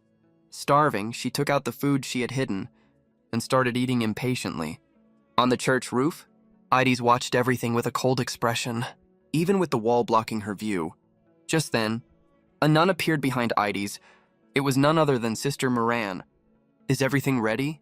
Ides asked while keeping her eyes on the church. While asking Sister Moran, "Yes, everything is ready." Sister Moran nodded. Ides was very satisfied with this. As a reward, she infused a wisp of magic power into Sister Moran's body and told her, "Remember, you must guard the secret here well, even if you have to give your life for it." Sushan left the game excitedly. He got ready for bed after washing up. Suddenly, his phone beside him made a message notification sound. "Classmate Sushan." Are you asleep? It was a message from Liu Shui. He had no idea what she wanted. Su Xuan rubbed his wet hair with a towel. While replying to her message, "Not yet, what's up?" "There's an event in the game in a few days. You can get a lot of EXP by completing the tasks. Can I team up with you?" "Event? How come I don't know about this?" Su Xuan was a little surprised. He hadn't received any in-game notification at all. It's a welfare event for new players. Only players with a rating below level 1 are eligible. Wait, your player rating is level 1. Looking at Liu Shui's message, Su Shen looked confused. He typed a message and sent it over. "My rating is F+. Seeing this, Liu Shui said she would invite him to try when the event starts. For an event that gives free EXP, Su Shen naturally wouldn't refuse. Stop thinking about it, time to sleep. Modern young people fall asleep the second their head hits the pillow. On the other side, Liu Jue was lying on her side on the bed, clutching her plush toy tightly. Her eyes were fixed intently on her phone. She looked like she was waiting for something. A few minutes later, she didn't receive any reply. Feeling a little disappointed, she got up and went to the bathroom. The next day, Su Xuan came to school yawning. He felt dizzy all over, as if he had used up all his energy. Seeing this, Liu Xue walked up to Su Xuan and asked curiously, "Didn't you sleep well last night?" Su Xuan couldn't explain why at that moment either. He could only reply perfunctorily that it might be the case. "Is there something I can help you with?" "It's about the event quest that starts the day after tomorrow. We will be teleported to a designated venue then. EXP rewards are calculated based on the number of slimes killed." Hearing that, Su Xuan nodded. As slimes have extremely low combat power, they are quite suitable as training targets for new players. "Is there a kill limit?" Su Xuan asked. "Each player can kill a maximum of 100 slimes. The event only lasts for 1 hour. We probably won't be able to kill that many." Hearing that, Su Xuan did a quick calculation silently in his mind. "That's only 200 in total anyway. It's not a lot, I just wonder how much EXP I can get for them." Liu Xue, who was standing nearby, noticed Su Xuan looked a bit unwell. With that, she turned around and went back to her seat. After school, Su Xuan ran home as usual. He put on his gaming helmet and entered the game world. Inside the guild, Evsha and Rosalind had already been waiting for a long time. As for the issues related to the church, they should be put on the agenda today. After browsing around the in-game mall for a while, Su Xuan only found a candy pendant that adds 1 point of luck. It is priced at 1 silver coin.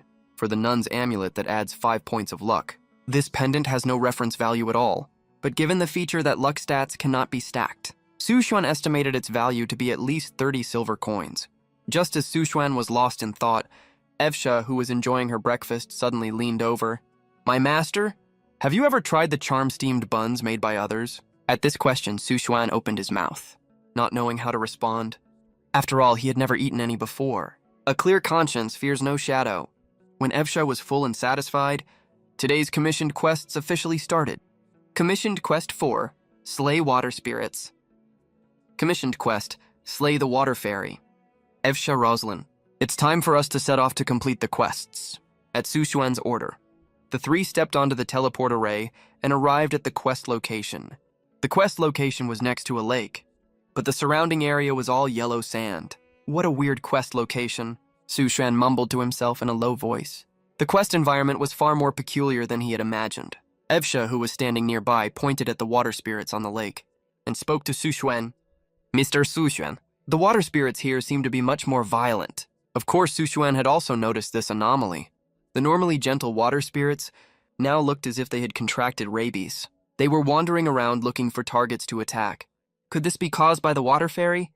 But the water fairy is not a dark-type unit either. Su Xuan stared at the scene in front of him, unable to figure out what was going on, just as he was feeling confused. The wandering water spirits also spotted them. Then they charged straight towards the group. Before Su Xuan could give an order, Rosalind took action immediately. Her sword moved like lightning, wiping out all the water spirits in an instant. Watching the scene unfold in front of him, Su Xuan shook his head. He said that the quest looked simple. And it was actually not difficult at all. The moment he finished speaking, a loud sound of splashing water was heard. A water column shaped like a tornado shot straight up into the sky. As the strong wind and rain dissipated, a water dragon hovered above the lake. Water Fairy Dragon, Elite Grade, Level 19, Trait, Water Fairy. Defeating this target will grant you this bonus trait. Su Xuan looked at the water dragon's stats with a shocked expression. A boss that drops a trait. To be honest, this was the first time he had ever encountered one. Then he warned Evsha and Rosalind, "Stay safe. This enemy is extremely powerful." As soon as he finished speaking, Rosalind drew her oath sword. While golden magic power radiated from under her feet, she ran quickly across the lake surface and charged at the water dragon. Evsha, who was standing nearby, didn't stay idle either. As a succubus nun, she has dual attributes of holy light and corruption flame. In the blink of an eye, magic power swirled at her fingertips. Then she waved her fingers downwards. A dark gold elemental sword plummeted rapidly from the sky, targeting the water fairy dragon. The water dragon, conjured by the water fairy, also sensed the danger at this moment. It immediately spat out a powerful water jet to try and stop Rosalind, and raised a huge water curtain at the same time. It successfully blocked Evsha's attack. Evsha was only at a few levels after all. Even with the 100% stat boost provided by Su Xuan, she was still slightly no match for the level 19 elemental water dragon. On the other side, Rosalind, who was facing the impact of the water jet head-on, advanced instead of retreating. The water jet split in two wherever her sword passed. Then a burst of golden light erupted from under her feet, sending her flying towards the water dragon like a cannonball. She arrived in front of the water dragon in the blink of an eye. She flicked her wrist and slashed the oath sword towards the dragon's head. The sword sliced through the water curtain and cut off the dragon's head. However, trying to kill the water fairy with just one sword was not realistic. As the lake surface shook violently, the water dragon reformed. It opened its mouth and spat at Rosalind, a jet of water, because the distance was too close. Rosalind couldn't dodge, just as the water dragon thought. It was about to kill the woman in front of it. The expected scene never happened. Brilliant star-like sparks flickered all around Rosalind, but she didn't take any damage at all. Rosalind's trait, Crystalline Construct, immune to elemental damage. In the blink of an eye, the human and the dragon were fighting again. Rosalind was not afraid of elemental damage, while the water dragon could replenish itself from the lake. Neither side could do anything to the other. Su Xuan couldn't interfere in this battle, but he kept observing the battlefield the whole time. He tried to find the weak point of the water fairy. Suddenly, a wisp of black mist drifted out from the bottom of the lake. Su Xuan also spotted it the first time it appeared. Is this thing causing all the trouble? Su Xuan frowned slightly. He had a thought and tried to scan for its information. Remnant soul of a witch from... Before the system finished the analysis, a silvery laugh echoed in Su Xuan's mind. What a unique soul. I'll be taking your soul. However, the teasing laugh had just started. When it stopped abruptly, it turned into a scream of shock. Why do you have her pendant? No, don't. Listening to this one-sided performance, Su Xuan was completely dumbfounded. Who is she? Where is she? What pendant? Speaking of pendants, Su Xuan rummaged in his pocket and took out the mind pendant Natasha gave him. It seemed like this thing had saved his life. Su Xuan felt even more grateful to Natasha now. He really wanted to have a deep conversation with her, to express his gratitude properly. As the witch's remnant soul dispersed, the water dragon also lost its source of magic power. After Rosalind cut off its head for the 7th time, it completely turned into a puddle of clear water. Following the death of the water dragon, the lake just now disappeared completely, revealing the dry riverbed. The water fairy trait floated in midair, including the soulmate trait he obtained earlier. Su Xuan now has 2 bonus traits that he can use because the soulmate trait is not suitable for Evsha or Rosalind. He has not been able to use it all this time, but for the water fairy trait, Su Xuan looked at Evsha and Rosalind. Maybe he could pick one of them to test the effect of the bonus trait.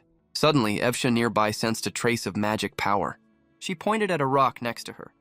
Mr. Su Xuan, look, there's a weird rock here. Su Xuan walked over to Evsha with confusion and picked up that black rock. Analysis successful. This is a weird rock. Listening to what you just said is really just listening to what you just said.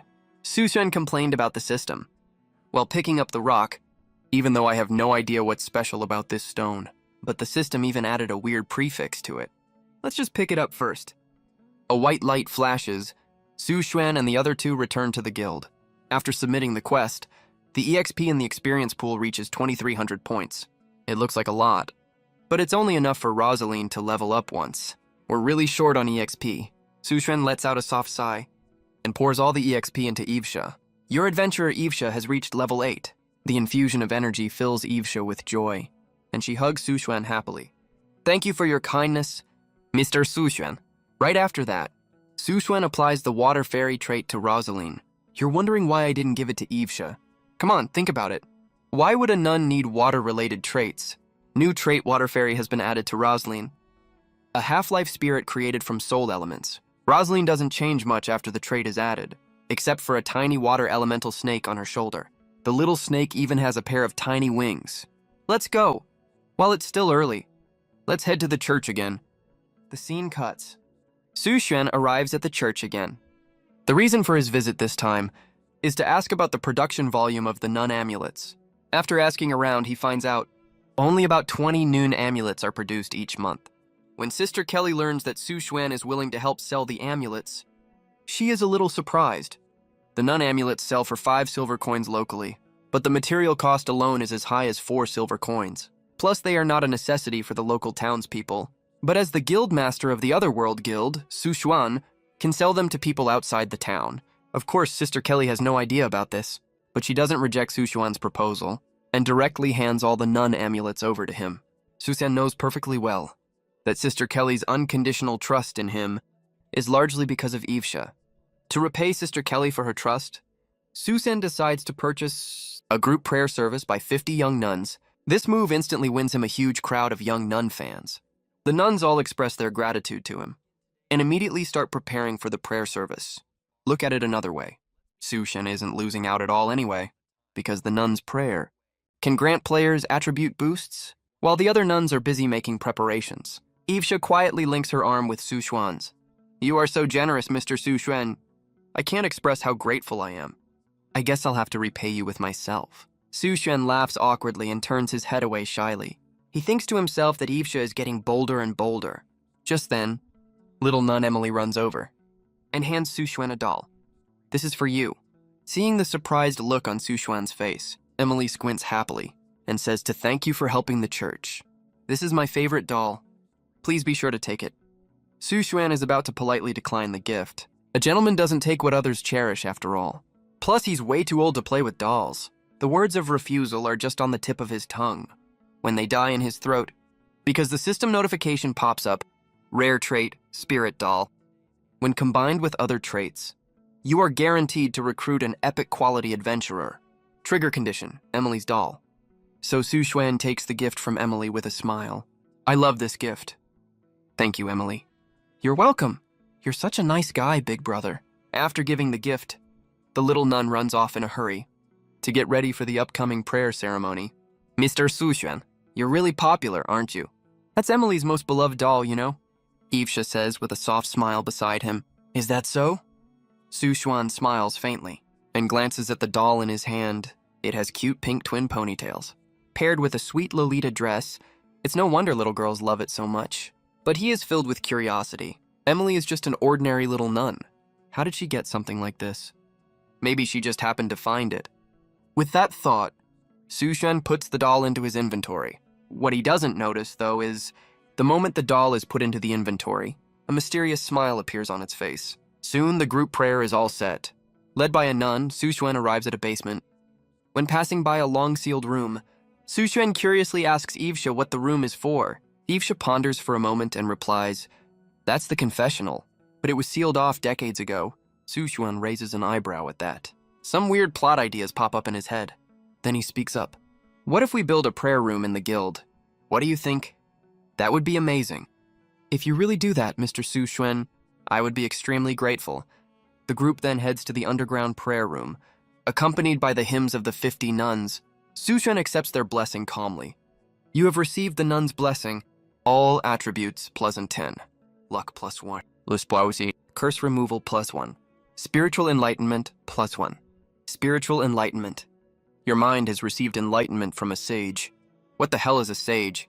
Sushen raises an eyebrow. He is a little confused about the effect of this status buff. Just as his mind is racing, Yvesha walks toward him with a swaying gait. The holy sword is unsheathed. Yvesha's illusion.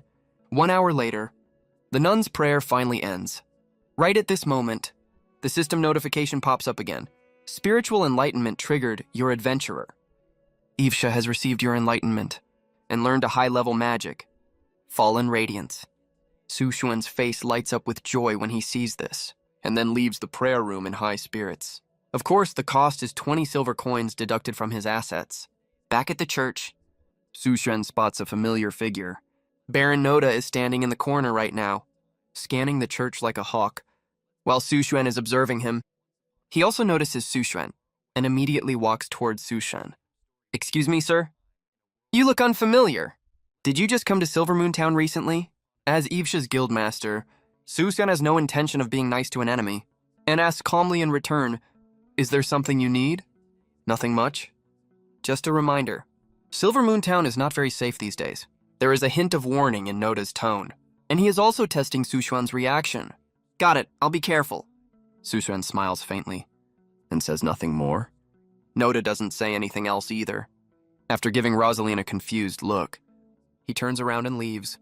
Once Noda is far away, Rosaline, who has been silent this whole time, speaks up. He is a royal knight who serves the royal family exclusively. Sushen narrows his eyes slightly at that.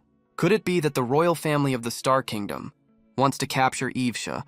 Just as he is filled with doubt, Sister Moran quietly appears behind him. Mr. Sushen, I have a letter for you. Sushen looks at Sister Moran in confusion. He doesn't quite understand why a letter addressed to him is in her possession. A lady gave this to me for you. Sister Moran doesn't say anything extra. She hands the letter to Sushen and leaves. Sushen stares at the letter in his hand, confused. When he sees the rose emblem, he finally realizes it's a letter from Ida's. Just then, Yvesha also walks over, with a look of unfinished business in her eyes, and speaks, Mr. Sushen. Let's head back to the guild together. In a flash of white light, Sushen and the other two return to the guild. Yvesha heads to the bathroom to take a shower. Sushen, on the other hand, opens the envelope. Young man, due to certain circumstances, I have to return to the royal city. As for Baron Noda, I've already come up with a countermeasure. You don't need to get involved in this. Besides, I know you're curious about my relationship with Yvesha. Unfortunately, I can't tell you the whole story right now, but I can give you a hint. Yvesha and I share the same bloodline. One last thing. I'll teach you a spell to unlock the succubus's power. Only you can help awaken the power of her bloodline. Remember to take good care of her. After finishing reading the letter, Sushen falls deep in thought. What exactly is their relationship anyway? Mother? Older sister? Younger sister? Aunt? Or even grandmother? After thinking for a moment, Sushen leans toward mother or older sister.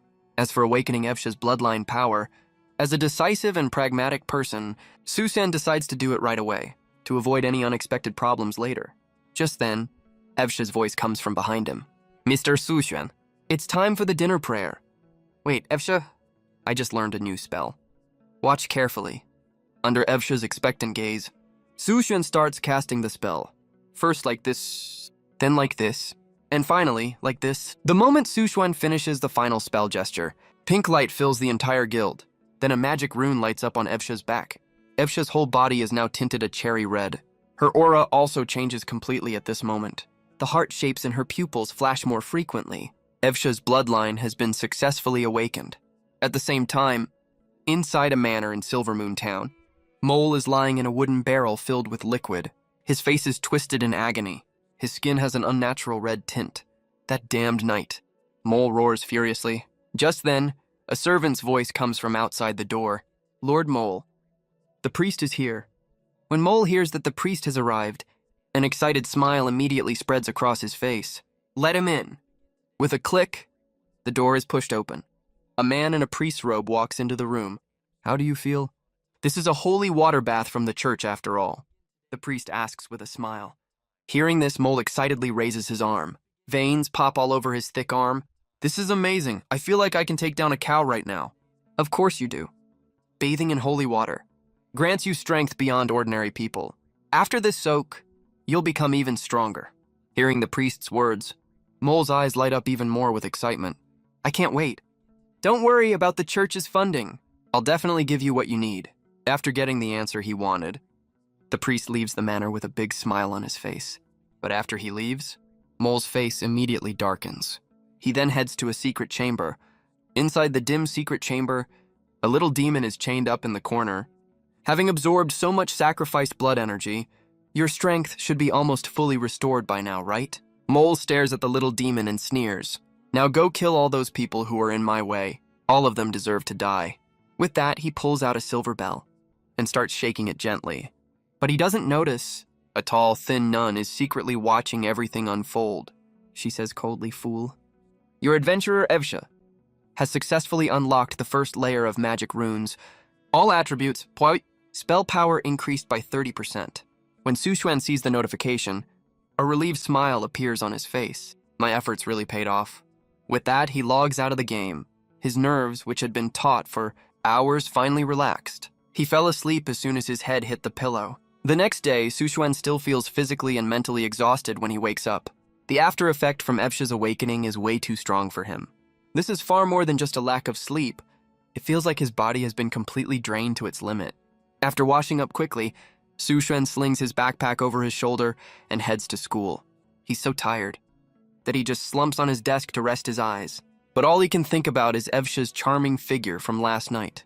Even though he's really tired, he still can't wait to get back, though. The school bell rings, signaling the end of classes. Su Xuan grabs his backpack and heads home right away. After grabbing a quick bite to eat, he can't wait to log back into the game world. When he enters the guild, he finds Evsha is already there waiting. She's sitting quietly off to the side, staring intently at the puzzle in Losaline's hands. Su Xuan walks toward the two girls out of curiosity. Normally, Evsha has zero interest in Losaline's puzzles. At all. When he gets close to the two of them, he finally realizes what's going on. Turns out Losaline is about to finish the Along the River during the Qingming Festival puzzle. At her current pace, it'll take her about another half hour to finish. Su Xuan takes his time and starts doing his own tasks. He opens the in-game store. He lists a nun's amulet for sale in the trading section. He's not entirely sure what the actual market price of the nun's amulet is, so he sets a slightly higher price to list it at 50 silver coins each. Wonder if it'll sell smoothly. Su Xuan wonders to himself. He then puts the nun's amulet up on the trading board. Only a few minutes later, he receives a private message. Super cool, Guogo. Hey man, can you lower the price on the nun's amulet? A 5-luck amulet for 50 silver? That's too much. Name your price then. Super cool, Guogo. 10 silver coins. Su Xuan closes the chat window without hesitation. 10 silver coins for a 5-luck. Nun's amulet. That's absolutely ridiculous. Just then, Evsha calls out with good news. Mr. Su Xuan, Losaline is almost done. Su Xuan immediately turns his gaze to Losaline. He watches her place the last puzzle piece down firmly. The entire puzzle immediately flashes with a dazzling light, as if celebrating the completion of the task. The next second, a notification pops up in Su Xuan's view. Your adventurer has completed the character development quest. Learned high-tier sword skill. Moonwater. A flicker of curiosity crosses Su Xuan's eyes. He's very interested in the new sword skill that Losaline just learned. He's also looking forward to seeing the new high-tier magic Evsha learned. Let's go to the training room. I want to see your new high-tier magic and high-tier sword skill, Su Xuan says to the two girls. If Mr. Su Xuan wants to see it, of course we can show you. As you wish. In a flash of white light, Su Xuan brings them to the guild's training room. The training room is an empty space, with only a metal dummy standing at the far end. Who wants to go first? Su Xuan looks at Evsha and Losaline. He wonders which of them will demonstrate first. I'll go first. Losaline takes a step forward. She walks lightly to the metal dummy. She slowly draws the oath sword from her waist.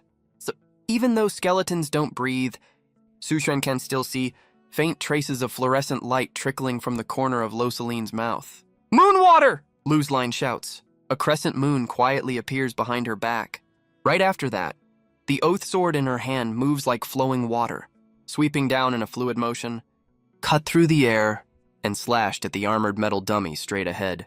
This sword strike was as ethereal as a dream, as beautiful as a poem and a painting. It seemed to freeze time at this very moment. The metal dummy couldn't move an inch, couldn't dodge at all. It could only silently take the full force of the strike. A crisp, metallic clanging burst out in the air, like blue ripples spreading across the water surface. When the sword ki dissipated, the metal dummy shattered into countless pieces, scattering all over the ground like hailstones. A faint golden glint flashed across Su Xuan's face. He knew very well that the metal dummy was made of fine iron, which was extremely hard. But in front of Rosalind's swordsmanship, it was as fragile as a piece of tofu. Not hard enough. Rosalind left these words casually, before returning to Su Xuan's side. Hearing this, Su Xuan just glanced at Rosalind. Fine iron isn't hard enough. Then what is... At the same time, a prompt popped up in his field of vision. Simulated combat power. Combat power 500. Su Xuan raised his eyebrows, calculating silently in his mind. 500 combat power. That's already the top combat power value. Among adventurers below level 20. Of course, that's excluding mythical adventurers. After all, judging from the current situation, among 100,000 player guilds, no mythical adventurer seems to have appeared yet. At least not publicly. Besides, this is only the value of sword power, not the overall combat power. Then it's my turn next. Avsha took a few light steps forward. Her steps were as light as a breeze, as if she was one with the world. She didn't walk towards the metal dummy. Instead, she stopped about 20 meters away from it. Avsha interlocked her fingers, chanting a magic spell in a low voice. At first, Su Xuan didn't notice anything wrong, but a few seconds later, his gaze was caught by an illusory nun figure floating above the metal dummy. Was drawn to it. It was a figure made of light magic. Condensed into solid form, it emitted a brilliant golden light. But what surprised him was, at the center of the golden phantom, dark purple corrupted flames were flickering. Before Su Xuan could figure out the secret of Avsha's magic, a sudden deafening boom rang out. The nun phantom exploded instantly. Earth-shattering light magic, mixed with dark purple corrupted flames, spread out in an instant. The entire training room shook from the aftershock of the explosion, as if it was about to be torn apart. Su Xuan was stunned by the scene in front of him, the aftersound of the explosion ringing in his ears. The metal dummy was nowhere to be found at all. He had never seen such powerful magic before, nor had he ever felt such a strong energy impact. Is Avsha's magic this absurdly powerful? And right at this moment, a value popped up in his field of vision. Simulated combat power, 520. Simulated combat power, 520. Avsha's magic power surpassed Rosalind's. Su Xuan watched Avsha cast a high-tier magic, Corrupted Radiance. The power of this magic actually surpassed Rosalind's high-tier sword skill. Moonwater? No way, that can't be right. You have to know Avsha is only level 8, and she's an epic unit. Is all this power from the magic runes? Su Xuan wore an expression of disbelief. 30% magic power boost and 50 points to all attributes. Indeed gave Avsha a qualitative leap. But he never expected Avsha would grow to such a terrifying extent. Mr. Su Xuan, this metal dummy is no match for you. Avsha walked to Su Xuan's side with a smile, as if she was complimenting him. After the test ended, Su Xuan told them to restore their magic power in the guild first. Casting high-tier sword skills and high-tier magic always consumes a huge amount of energy. Rosalind can cast Moonwater about 3 times, while Avsha can only cast Corrupted Radiance twice. Taking advantage of this time, Su Xuan opened the trading mall again. He received several private messages this time. Super handsome Guogu. Dude, why are you ignoring me? How about 20 silver coins? Super handsome Guogu. 25 silver coins, okay? Invincible little fairy. Hey, cutie. Can you sell me the nun amulet for 15 silver coins? I really want it. Super heartthrob. Bro, this amulet of yours is pretty good. How about selling it to me for 30 silver coins? That's the highest price I can offer. These several private messages were all about the nun amulet Su Xuan put up for sale. The highest offer among them was only 30 silver coins, which obviously didn't meet his expectations. He sent a private message to Super Handsome Guogu, 40 silver coins. No bargaining. Right after Su Xuan sent the message, he received a reply from Super Handsome Guogu. 40 silver coins? Are you robbing me? Su Xuan glanced at the message and was about to close the chat interface again. Suddenly, the other party sent another message. Super Handsome Guogu. Fine, 40 silver coins per piece. Don't raise the price again. I sold it too cheap. Su Xuan raised his eyebrows. but he still changed the price of the nun amulet to 40 silver coins. It was bought instantly right after he put it up. Right after that, he received a private message from the other party, Super Handsome Guogo. Greedy merchant, I curse you can never get a girlfriend. Su Xuan was stunned for a moment, then shrugged his shoulders as if nothing had happened. Made a killing of 40 silver coins, and judging from the other party's attitude, it seemed that 40 silver coins was the highest price he could afford. That actually met his original expectation. Then Su Xuan put the other 9 nun amulets up for sale as well. He didn't care how fast they sold, as long as someone would buy them. All right, after putting up all the nun amulets for sale, Su Xuan closed the trading mall. If nothing goes wrong, they will all be sold out within a day. Next, Su Xuan glanced at the quest panel. All the F-class commission quests have been completed. Only character quests and hidden quests are left now. And, he glanced at the special quest to raise the evaluation by 1 level. Special quest, The Witch's Whisper. Quest description: a witch, in order to take revenge, created a magic warrior wrapped in flames. Once the magic warrior is born, it will destroy an entire city. Quest objective: destroy the flame warrior. Recommended quest level, level 15. Quest reward, 20 silver coins. 2000 EXP. After completing this special quest, the player's evaluation will be raised to E level, and you will get 1 adventurer recruitment scroll, green. Flame warrior, Su Xuan mumbled to himself. This magic warrior that can destroy an entire city. The moment it hatches means this special quest is very dangerous. Besides, the recommended level for the quest is 15. Is the difficulty of this promotion quest a little too exaggerated? Luckily, there's no time limit. Although he didn't know the reason, he could wait until Evesha's character quest is finished before thinking about it. Of course, there's also the event quest tomorrow. He really needs the EXP from killing slimes to level up Evesha and the others. Oh, right. Su Xuan took out that strange black stone he had picked up earlier in the lake where water fairies live, and examined it carefully for a while. He still doesn't know its specific use up to now. After observing for a long time without finding any clues, he gave up helplessly. It's about time. I should go to the church. Su Xuan put away the stone and stood up, and was about to head to the church when a wisp of cold air suddenly emerged from behind him, making his hair stand on end. Su Xuan was startled by the sudden cold air and trembled all over. He even felt as if a pair of hands were tightly clutching his heart. What's going on? Su Xuan turned his head in confusion, trying to find where this cold air came from. He had no idea when it had appeared, but the cloth doll given to him by Emily was right behind him. It was placed neatly on a wooden chair. Confused, Su Xuan walked towards the spirit doll. Although it was called the spirit doll, he had never felt any of its magic so far. Maybe the mystery would be revealed now. Su Xuan reached out and held the spirit doll tightly in his hand. Its soft texture felt incredibly amazing. This feeling was impossible to describe in words. It felt like a real person. Yet it was just like an ordinary cloth doll at the same time. What magical powers do you actually have? Su Xuan fumbled with the spirit doll in his hand. It didn't give any response at all. Only its sweet smile seemed to contain some kind of magic power, which made him feel a little concerned. Wow, that smells so good. Su Xuan held the spirit doll up to the tip of his nose. He smelled a strong exotic fragrance. This fragrance was different from the natural scents of Yifusha and the others. It was more like artificially made perfume. It was slightly pungent, but it could arouse the deepest desires in one's heart. Oh, you're too close. Huh? Su Xuan was slightly stunned. That soft, coquettish whisper just now made him unable to react for a moment. What's going on? Did it just speak? Su Xuan stared intently at the spirit doll in his hand.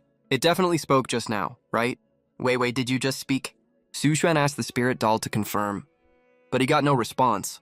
Seeing this situation, he gently pinched the spirit doll's cheek. Since it was made of cotton material, its pink and tender cheek could be pinched out of shape easily. He squeezed it roughly. Ouch, ouch, ouch, stop it. Please. The spirit doll spoke again in that soft, coquettish voice. Only then did Su Xuan stop what he was doing. Spit it out. What kind of existence are you exactly? Su Xuan flicked the spirit doll's pink little cheek and asked her, I'm just a toy that my master gave you. What else could I be? The spirit doll answered poutily, Don't try to fool me. Su Xuan would never be fooled by these words of the spirit doll. If you don't tell the truth, I'll keep doing this. No, no, no, I'll tell the truth right now, the spirit doll said softly, looking a little anxious. I'm a cloth doll blessed by a witch. My second little master gave me to you. I know you are the guild master who transcends the rules of this world. The witch who created me said only people of your kind can give me real life. Please summon me. I can bring you good luck. Witch again. Suxuan frowned slightly. He seemed to have gotten involved with too many witches recently. Please, please, summon me. I'm begging you. The spirit doll's coquettish voice rang out again. I really can bring you good luck. Suxuan was silent for a moment. He had originally planned to recruit the spirit doll as the next adventurer of the guild, but he never expected that the spirit doll, which appeared as a game entry, was actually a living being. I'll think about it, Suxuan responded calmly. Thank you so much. You are my favorite master. The spirit doll thanked him excitedly. Just then, a notification popped up in Suxuan's field of vision. Notice spirit doll. Additional sub-entry. Likes you a little. New combined entry. Spirit doll that likes you a little. Spirit doll that likes you a little. Huh? Suxuan was a little surprised. He didn't expect the spirit doll's entry to change, but he soon realized that this kind of change only seemed to happen before recruitment. Once a character is recruited, their entries will be fixed permanently. Can you give me that stone? The spirit doll suddenly pleaded with Suxuan. Stone? Suxuan thought for a moment, then took out that weird black stone again. Although this stone was related to witches, he had no idea what the spirit doll wanted it for. You want it? Mm-hmm. The spirit doll nodded. Witch aura is the best nourishment for my soul. Please, my dear master, give it to me as a reward, okay? Fine, you can have it. Suxuan placed the black stone on the spirit doll's little hand. Although she was just a cloth doll, she magically emitted a suction force, sticking the little stone to her palm. Then a faint pink fluorescent light flickered, as if by magic. In the blink of an eye, that little black stone disappeared without a trace. Then a delicate scissors-shaped hair clip appeared out of nowhere and clipped onto the spirit doll's pink curly hair. Thank you, master. The spirit doll thanked him softly. Notice spirit doll that likes you a little has changed to spirit doll that likes you quite a bit. Suxuan stroked his chin thoughtfully. If he keeps being nice to the spirit doll, wouldn't it gradually upgrade to spirit doll that loves you super much? Max favorability at the start would be totally unbeatable, right? I'm sleepy, master. I want to take a nap. Suddenly, the spirit doll's voice turned lazy, and then she went silent. A creation of a witch?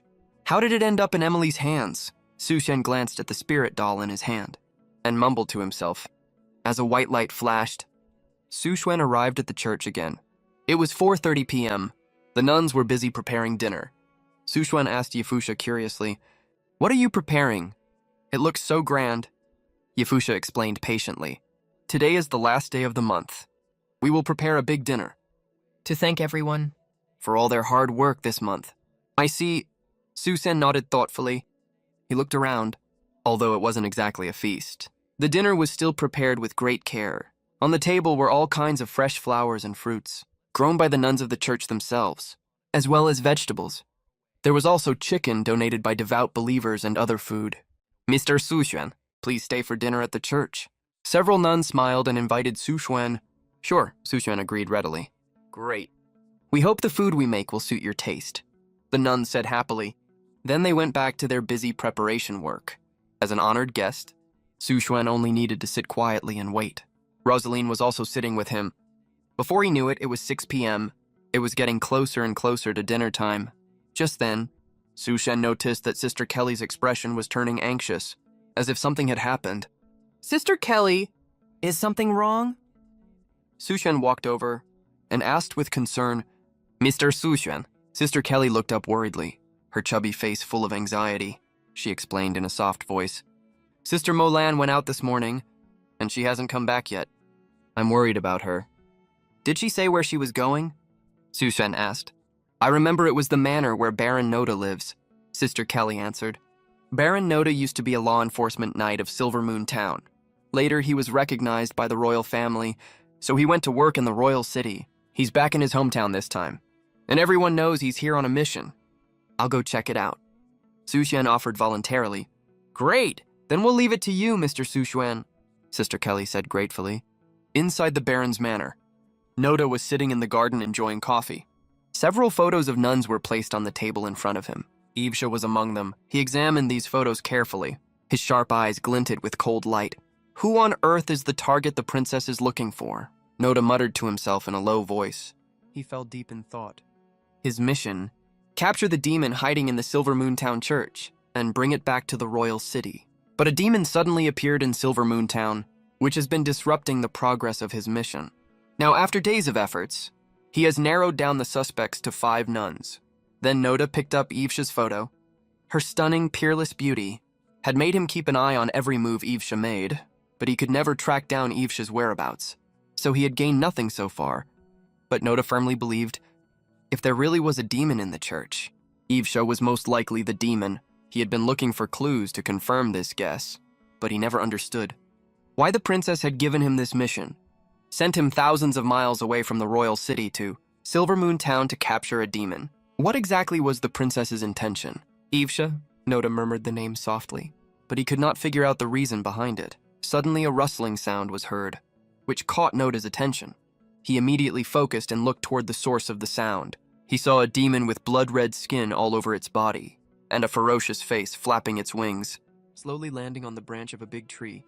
Mr. Sushuan, are you saying you sold all those nun amulets? Ivsha asked in surprise. Yes, I sold all of them, and got a considerable sum of money for them. Susan nodded with a smile. Then what about the nun amulet I gave you? Ivsha's beautiful eyes flickered. When it came to how much the nun amulets could sell for, she didn't care at all. She cared more about the answer to this question instead. The amulet you gave me, of course I've been carrying it with me all the time. Su Xuan gently patted the pocket on his chest. It held the nun amulet Ivsha had given him. How could he bear to sell such a precious gift? Phew, that's a relief. Ivsha breathed a sigh of relief after hearing that. There were faint glints of tears in her beautiful eyes. Not long after, they arrived at Baron Noda's manor smoothly. But when they got near the manor, Rosalind suddenly stopped walking. There's the sound of fighting coming from inside the manor. Rosalind reminded Su Xuan. Fighting sounds? Su Xuan was stunned for a moment after hearing this. Then he immediately recalled the content of Aidi's letter. Let's sneak in quietly, okay? Su Xuan instructed. He thought to himself that Aides must know Sister Mo Lan. Then right now, could it be Sister Mo Lan fighting Baron Noda? But he dismissed this thought immediately, because Sister Mo Lan's strength was not enough to fight against Baron Noda. The moment they entered the manor, they saw Baron Noda was being chased by a mysterious shadow, continuously retreating. Suddenly, the shadow accelerated abruptly. Its sharp claws turned into sharp blades and pierced straight through Baron Noda's heart. The demon's claw went through it like piercing through a piece of paper, piercing straight through Baron Noda's heart. The intense pain made Baron Noda unable to stand steadily. He could only use his sword to support his trembling body. Damn it! Baron Noda endured the pain fiercely. He slowly raised his head, but before his gaze could land on the demon, he was kicked several meters away by it and fell heavily to the ground, lying motionless. The fight was over. Su Xuan, Ivsha, and the others hid in the dark. Observing everything quietly, he glanced slightly. The demon's stat panel immediately appeared in his line of sight. Bloodthirsty demon. Elite. Level 22. 6006, 6,600. Race demon. Strength 400, agility 416. Magic 250, constitution 486. Growth 8, gain 8 points to all stats per level up. Skills, expand, a level 22 demon. Su Xuan's eyes narrowed slightly. No wonder, this demon could defeat Baron Noda head on. Its level is actually 2 full levels higher than the Baron's. It's the demon that's been harming the residents of Silver Moon Town, right? Ivsha stared closely at the demon, asked in a soft voice. Su Xuan nodded. He didn't rush to make a move. He chose to keep observing instead. Right at this moment, a figure walked leisurely towards the fallen Baron Noda. The visitor was Mole. He was holding a silver bell in his hand. He walked arrogantly towards the defeated Noda on the ground. He mocked with a laugh, Baron. So the Royal Knights are nothing more than this. You still lost to Grandpa Mole, huh? With that said, he kicked Baron Noda's armor hard. A proud smile appeared on his face. This guy is taken care of. Next, Mole shook the silver bell in his hand gently and ordered the bloodthirsty demon. It's time to go find those stupid nuns. give them a scare. If the church building is destroyed, I wonder how that already poor church will deal with it. Then you'll have to come beg me like a dog, right? Ha ha ha, and those two damn outsiders. I'll make sure you die without a proper burial, Mole said. The dark green veins on his arm bulged even more. His eyes were filled with green bloodshot streaks, looking extremely terrifying, sending chills down one's spine. His mind was being controlled by something, which gave him strength far beyond ordinary people. However, when he thought the bloodthirsty demon would follow his orders and go wreck the church, he was shocked to find the bloodthirsty demon was still standing in place, not moving at all. What are you staring at me for? Move right now. Mole angrily kicked towards the bloodthirsty demon, trying to make it follow his order. But before his foot could hit the demon, a flash of blood-red light appeared. His thick thigh was cut off in two instantly. Ah! Mole's scream pierced the sky. He fell into a pool of blood. Clutching his wound in agony, his blood-red eyes stared at the bloodthirsty demon in disbelief. He couldn't understand what was happening in front of him.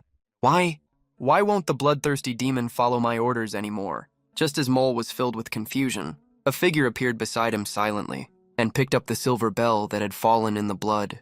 Said coldly, Mr. Mole, "The church's holy relics are not for controlling demons." When Mole saw that the person was Sister Mo Lan, a look of terror immediately appeared on his face. You?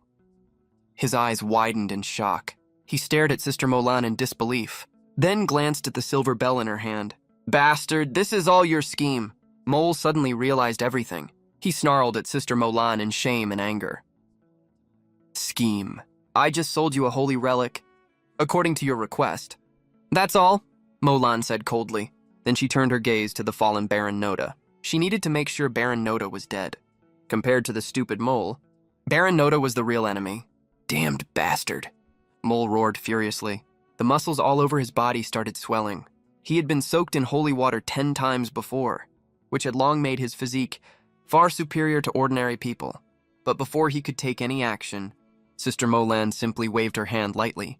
The bloodthirsty demon instantly broke both of his arms, causing him to faint from the pain. Sister Mo Lan walked with steady steps toward Baron Noda. She had to ensure she completed her master's mission, so Baron Noda must never be allowed to stay alive in this world. Devour his corpse. Sister Mo Lan gave the order to the bloodthirsty demon.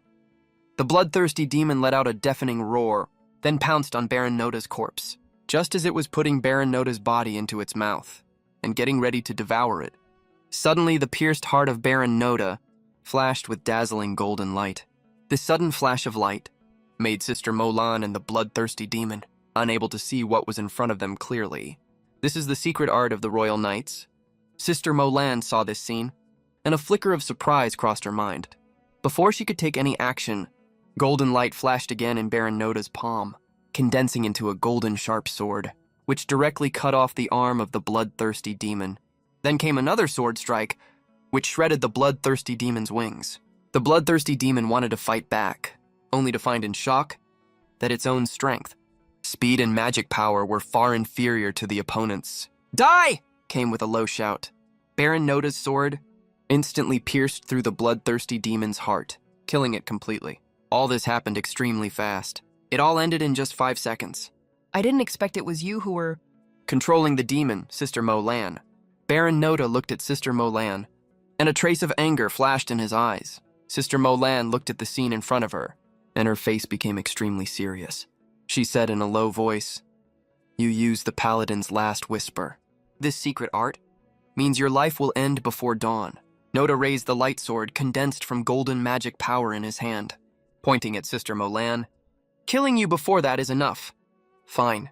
Sister Mo Lan didn't show any emotion about this. She didn't care about this result at all.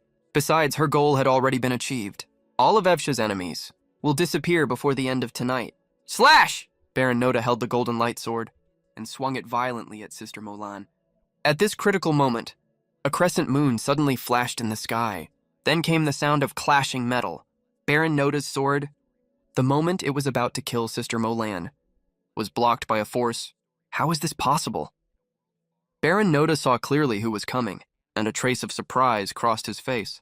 That platinum-colored armor and the white rose badge on the chest made Baron Noda frown tightly. Although he knew that the opponent's level was lower than his, When he first met Roslyn, he had felt a hint of danger, so he wanted to avoid fighting her as much as possible. At this moment, Sushuen and Evsha also walked out of the darkness. Their appearance made Baron Noda feel even more worried, and his frown deepened. Good thing we made it in time. Sushuen breathed a sigh of relief. Baron Noda's sword speed was really too fast. He almost failed to fulfill the trust Sister Kelly had placed in him. Sister Molan, are you all right? Evsha quickly walked to Sister Molan's side and asked about her injuries worriedly. Evsha, why are you all here? Sister Molan asked in surprise. It was Sister Kelly, who asked us to come find you. Evsha looked alertly into the distance, at Baron Noda, who was confronting Roslyn, and the blood-soaked mole lying on the ground, her gaze flickering slightly. She obviously noticed that Sister Molan was hiding something and hadn't told the other nuns in the church. At the same time, Sushuen also understood what was said in Yidai's private message. No wonder she told him not to worry. It turned out she had already planned everything. However, they probably didn't expect that Baron Noda had already learned the secret art that only high-ranking royal knights can master. You people, a cold light flickered in Baron Noda's eyes. He was surprised that Sushuen, this outsider, would appear here. He originally thought Sister Molan's method of controlling demons was definitely closely related to the target he was looking for, if he could before he died. Force Sister Molan to tell him information about the identity of the demon in the church. He could use magic to send the intelligence back to the royal city to complete the mission the princess had given him, which could be considered repaying the princess for saving his life. But obviously Sushuen's appearance had disrupted everything. Fine, as long as I kill all of you, it will be okay. Baron Noda held the light sword tightly and took a step back. Before dawn, his vitality could still be maintained. He just needed to kill all these people during this period of time. However, the fight with the demon just now had already made him consume a lot of magic power. Coupled with the burning of his soul, his strength was greatly reduced. All his attributes were reduced by 30%. Facing this baron from the royal city, Sushuen's eyes narrowed slightly, and a sharp killing intent flashed in his eyes. They were in opposing camps. No matter what, he could never let the other party leave alive. Rosalind, kill him! Sushuen ordered Rosalind. Rosalind responded faintly, then took a combat stance. The long sword in her hand flashed with cold, sharp light. A White Rose Oath Knight, huh? Although I don't know why you're dancing with demons, Baron Noda said coldly. But since you violated the Knight's Oath, let the sword in my hand grant death to the traitor. As soon as he finished speaking, Baron Noda swung his light sword and charged at Rosalind. The sound of clashing metal rang through the night sky. The two knights began a fierce battle at this moment. Blades and swords flashed and crossed each other. The swung sword blades ravaged the surrounding area. Susen took the opportunity to step back a few steps. This fierce battle, for an ordinary person like him, it was better to stay far away. Besides, he could barely see the sword moves of both sides. He only saw flickering after images. Although the scene was a bit messy, it was quite a feast for the eyes. I'll go help her.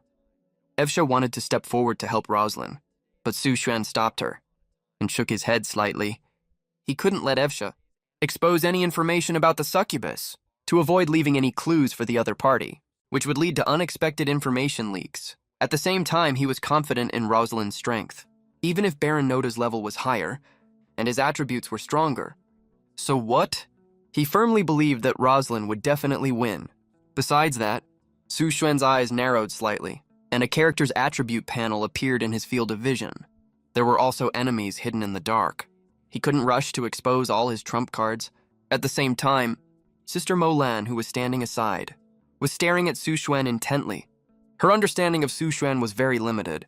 She only knew that he was Evsha's guild leader, or rather the target whose life magic power was being drained. However, judging from the current situation, that didn't seem to be the case.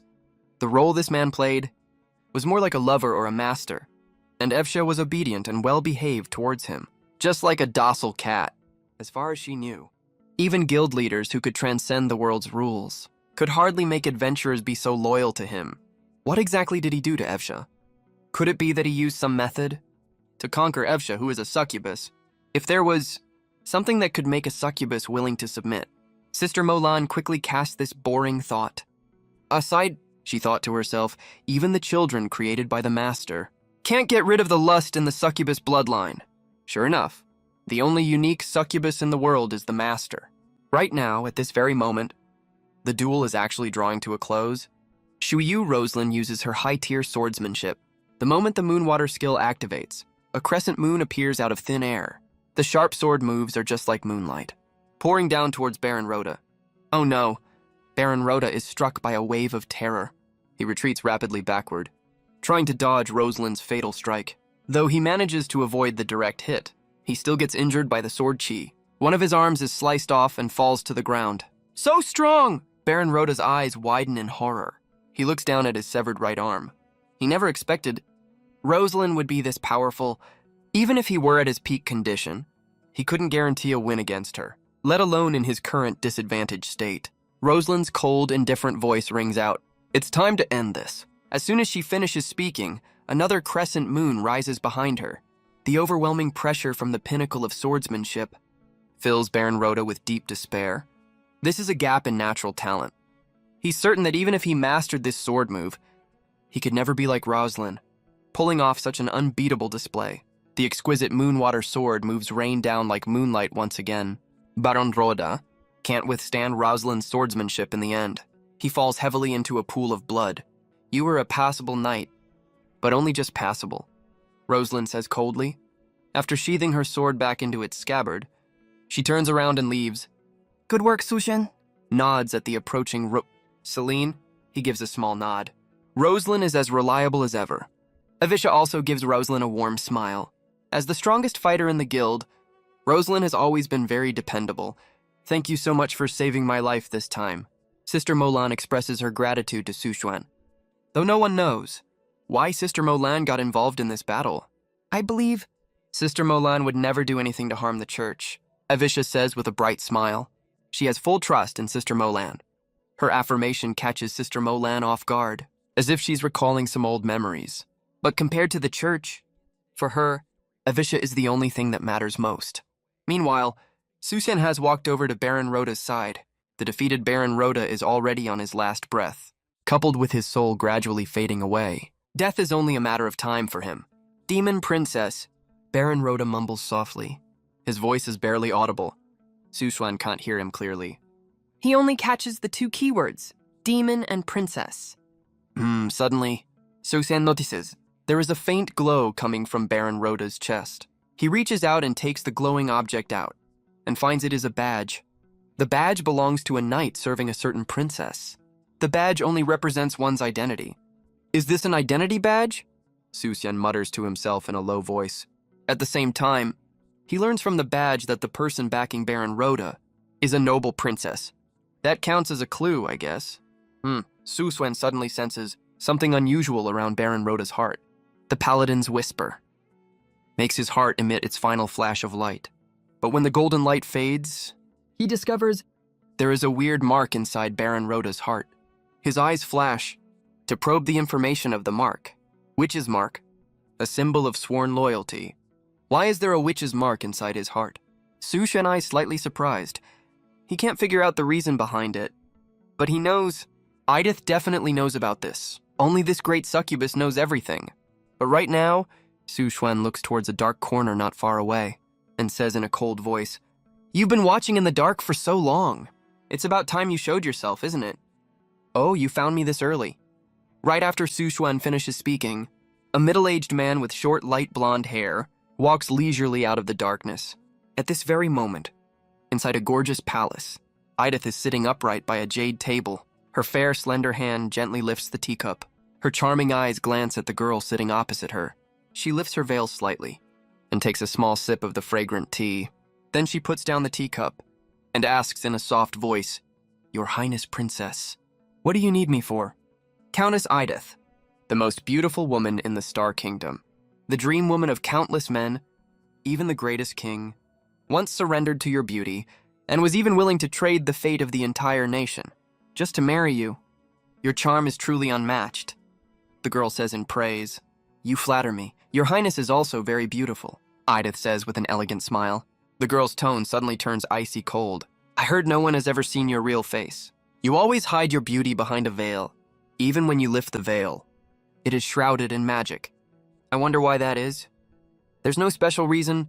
Is that so? Well then, the girl takes out a photo and hands it in front of Edith. May I ask, what is your relationship with this nun? Edith looks at the photo.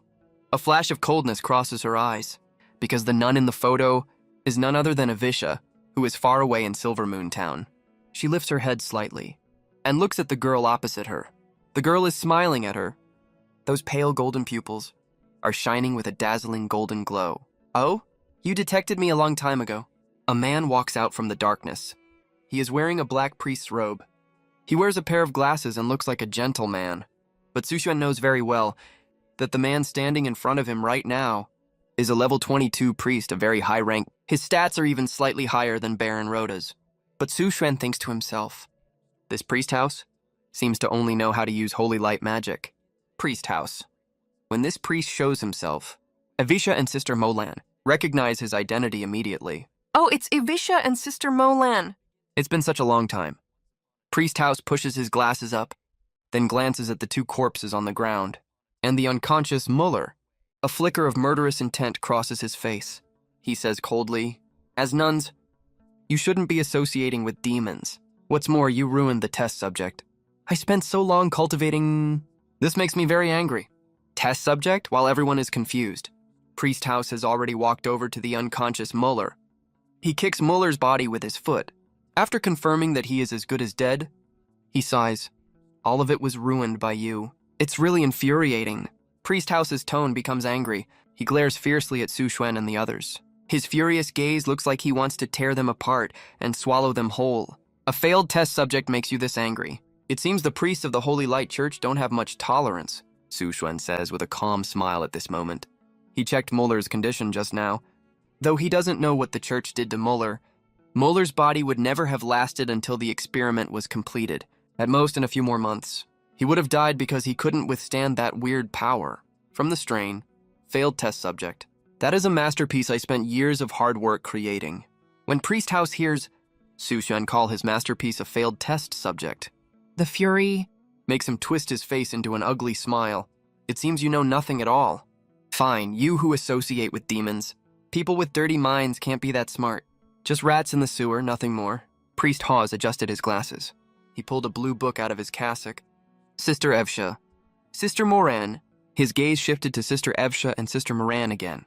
He said coldly, your special relationship with demons violates the laws of the Church of Light. In my capacity as Associate Priest of Blue Moon City, I grant you the redemption of death.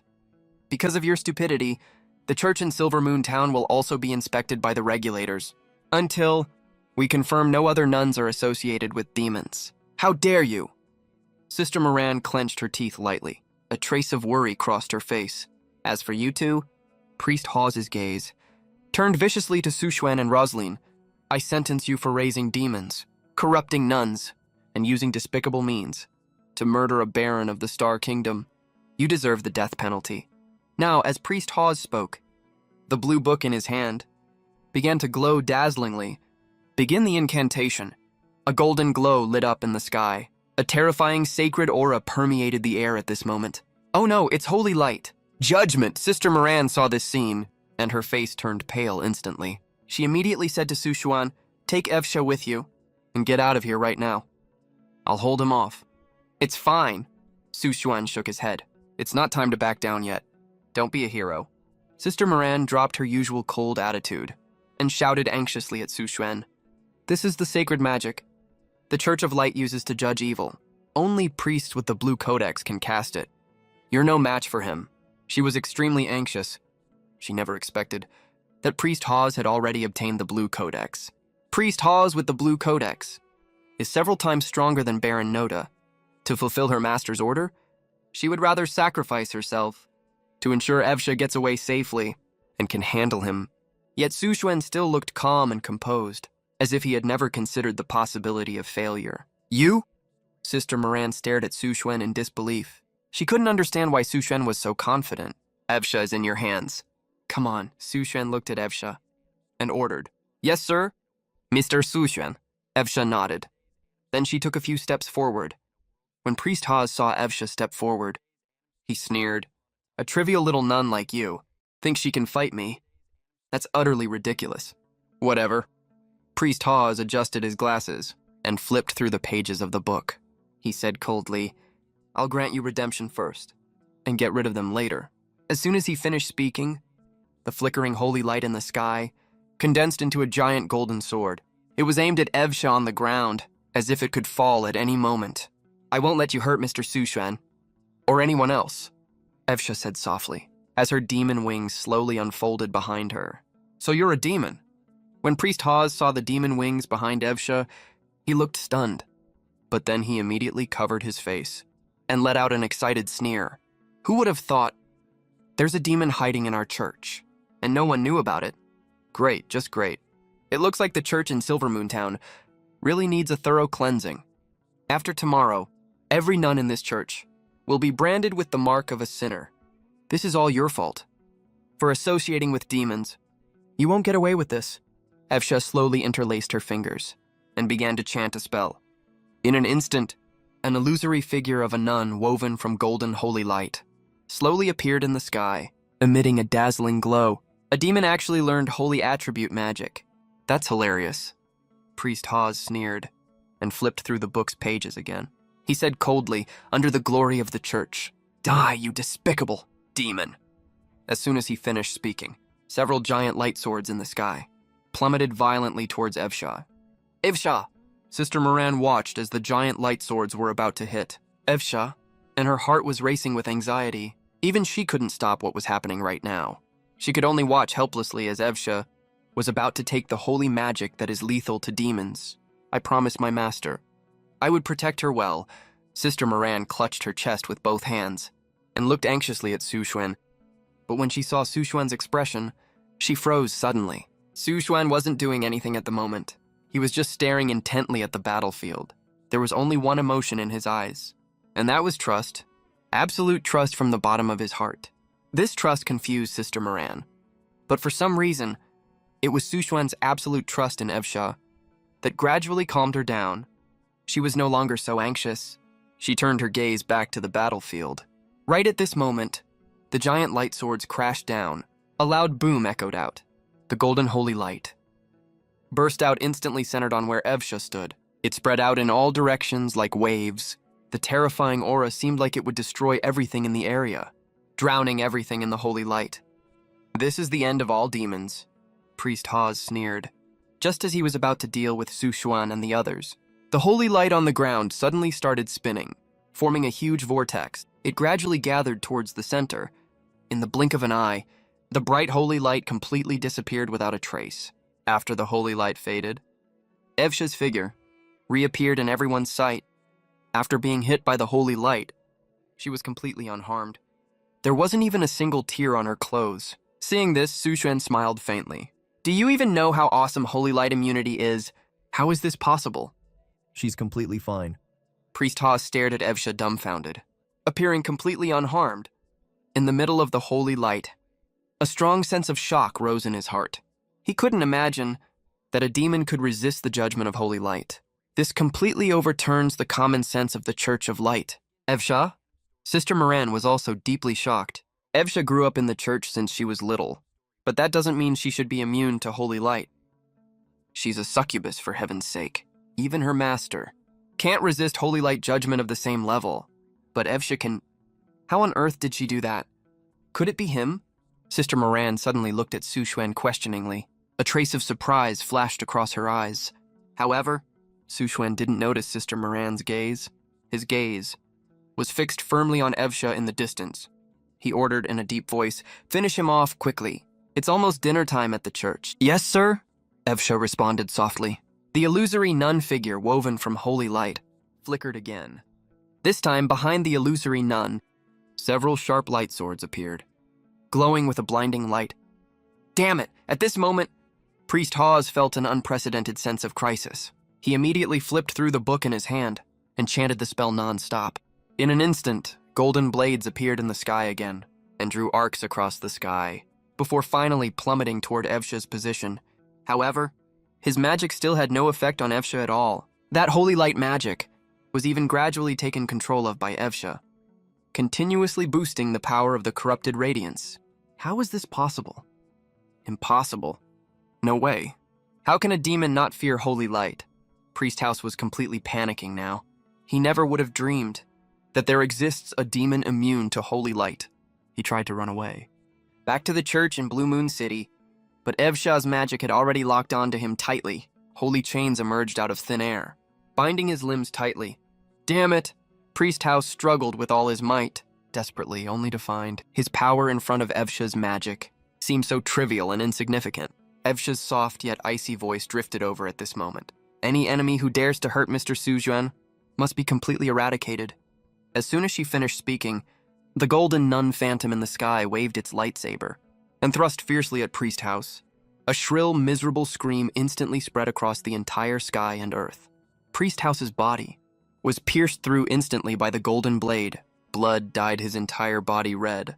Asshole, I'm a deputy priest of the Holy Light Church. How could I die here? Priest House's entire body began to glow with golden light. He tried to put up a final resistance. Just then, the nun phantom suddenly exploded. A deafening boom echoed out. Golden holy light mixed with dark purple corrupted fire spread outward, centered on Priest House's position. The dazzling magical light lit up the sky as bright as daytime, making all the townsfolk of Silver Moon Town walk out of their homes one after another to witness this miracle-like sight. A few seconds later, the holy light gradually faded away. Priest House's figure was nowhere to be seen. Only that blue book remained, fallen on the ground. Its pages fluttered in the wind. Before being completely annihilated, Sujuan watched this scene and couldn't help murmuring, Evsha's corrupted radiance is really terrifyingly powerful. It wiped someone out instantly without even leaving a speck of ash. As for Sister Molan, when she saw Evsha take down Priest House, with just one spell, an expression of complete disbelief appeared on her face. Her first thought was, this might be the power of her master's bloodline, but she immediately dismissed that thought and turned her gaze to Sujuan instead.